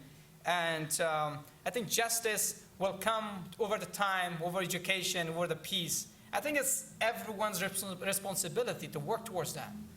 And I think it's the young generation to come over and replace these people and just build their nation. You speaking here in Washington, D.C., I think you raising that question is, in fact, a key answer, or a key supporting towards Afghanistan. Many other people are hearing your voice. So I think that's, in my conclusion, I would just say, is just young generation which is the generation of war, will be able to make a difference, and through education, through understanding. And so I would say that having Gulbuddin and having the peace talk with the Taliban, and those are important because it's a fact that they have a lot of population that supports them in Afghanistan. So if you want an Afghan-based Afghan peace, that all these groups needs to come together to build their own country. They fought civil war, they destroyed the country, but that's their job, they have to fix it. So I would say that needs to be done. You cannot avoid hatred with hatred. He killed people, Afghans did not like him, Afghans hate him, but if he is willing to bring peace, why not? Little progress is good. Speaking of now, the Taliban say that they are opening all the schools in Kunduz. If they want to do that's good. A lot of students will go to school. But if they're not doing it, then at that time maybe the United Nations, United States, international community need to have another strategy. One needs to be done towards Afghanistan. But at the end, my conclusion would be it's the Afghans who will build their country. Thank you. Just one more question, and then we could stick around if there's additional questions. So, sir in the middle. Yeah. My question is in regard, my name is Logan, by the way, with regards to the idea of this peace process bringing other groups in, piggybacking on what she said on the issue of justice, considering the history of especially the Taliban and what they've done to the people of Afghanistan, regardless if it's the U.S. or the Afghan government that's looking to make this peace process work, how likely is it to be accepted by the Afghan people, by the general population? Ambassador. Let me draw on some of my own experience in this matter. There are essentially four ways to deal with the question of justice. The first, Ahmad noted, was prosecution, the Nuremberg war crimes trials that Lord Harley Shawcross presided over. The second is through what the South Africans did when apartheid ended there, through a Truth and Reconciliation Commission, where those on both sides, both the African National Congress and the apartheid government, confessed publicly to the crimes that they had committed during the long fight. The third is an amnesty, and effectively in Cambodia, the authorities there gave amnesty to a major part of the Khmer Rouge organization that surrendered itself. And the fourth is what's happened between the two Sudans, North and South, and that is they've just ignored the fact of so many violations of human rights of every possible stripe and heinousness. Now, how the Afghans deal with that is something that's going to have to come out of their culture that the rest of the world can support. But it's going to have to come out of the Afghan culture, not out of Washington or the UN in New York or any of the regional neighbors when it comes finally down to it. I'll just add, it so happens when I was in Afghanistan a few weeks ago, I was having a lot of conversations about this very issue. If there ever were a peace agreement, how would justice issues and some others be handled? And so it's a small sample size, but we sort of did this across the political spectrum and with civil society. And first of all, it's absolutely true that it makes no difference or very little difference what I or anyone else in Washington thinks about this. It's a fundamentally internal question that different countries handle differently. How would it play out in the Afghan case? I'll just say I heard much more support than I was expecting to hear for something close to an amnesty. And I think the reason for that, it was often stated bitterly, you know, along the lines of what Ahmed said, that people know what crimes have been committed, both by, you know, everyone in Kabul knows someone who was bombarded by Hikmatyar. And the Taliban have done this all over the country, many have. But number one, I think Afghans of a huge diversity of backgrounds recognize the parallels between today's insurgents and yesterday's insurgents, and that atrocities have been committed at some point everywhere by so many people that you could never possibly just single one out and still expect peace to stick. Second is that cases like Nuremberg or the Balkans it was justice imposed on someone who'd already lost the war. And I don't think there's a lot of expectation that this process would happen after the comprehensive defeat of the Taliban. It would be part of a settlement, hopefully, that includes the Taliban. And so it's a little hard to imagine like a major tribunal system sticking in that kind of arrangement. No, just to add to that, I think it is a little anachronistic looking at like the Nuremberg trials or the trials against the Japanese emperors and the imperial army, because that was a win or lose situation. There was a bright line. There was a truce. There was an actual cessation of war efforts between nations. There's not going to be an end to the war on terrorism. There's not going to be an end to the war against insurgents. There's not going to be an end to the war on drugs. With Colombia, the drug war didn't end, but Colombia had to move forward. There was reconciliation with the FARC and the AUC. They admitted their crimes. There were prison terms imposed, but there was no international tribunal that came into that nation and administered justice, just as I don't see that happening in Afghanistan. It has to be an internal solution similar to Cambodia, similar to South Africa, similar to Colombia, because that's just the nature of how these conflicts are evolving vis-a-vis the anachronistic approach, related to World War II or those type of tribunals. So look, I know there's more questions. We're, I think, overstaying our welcome here by several minutes, so thank you for attending, and we appreciate your time.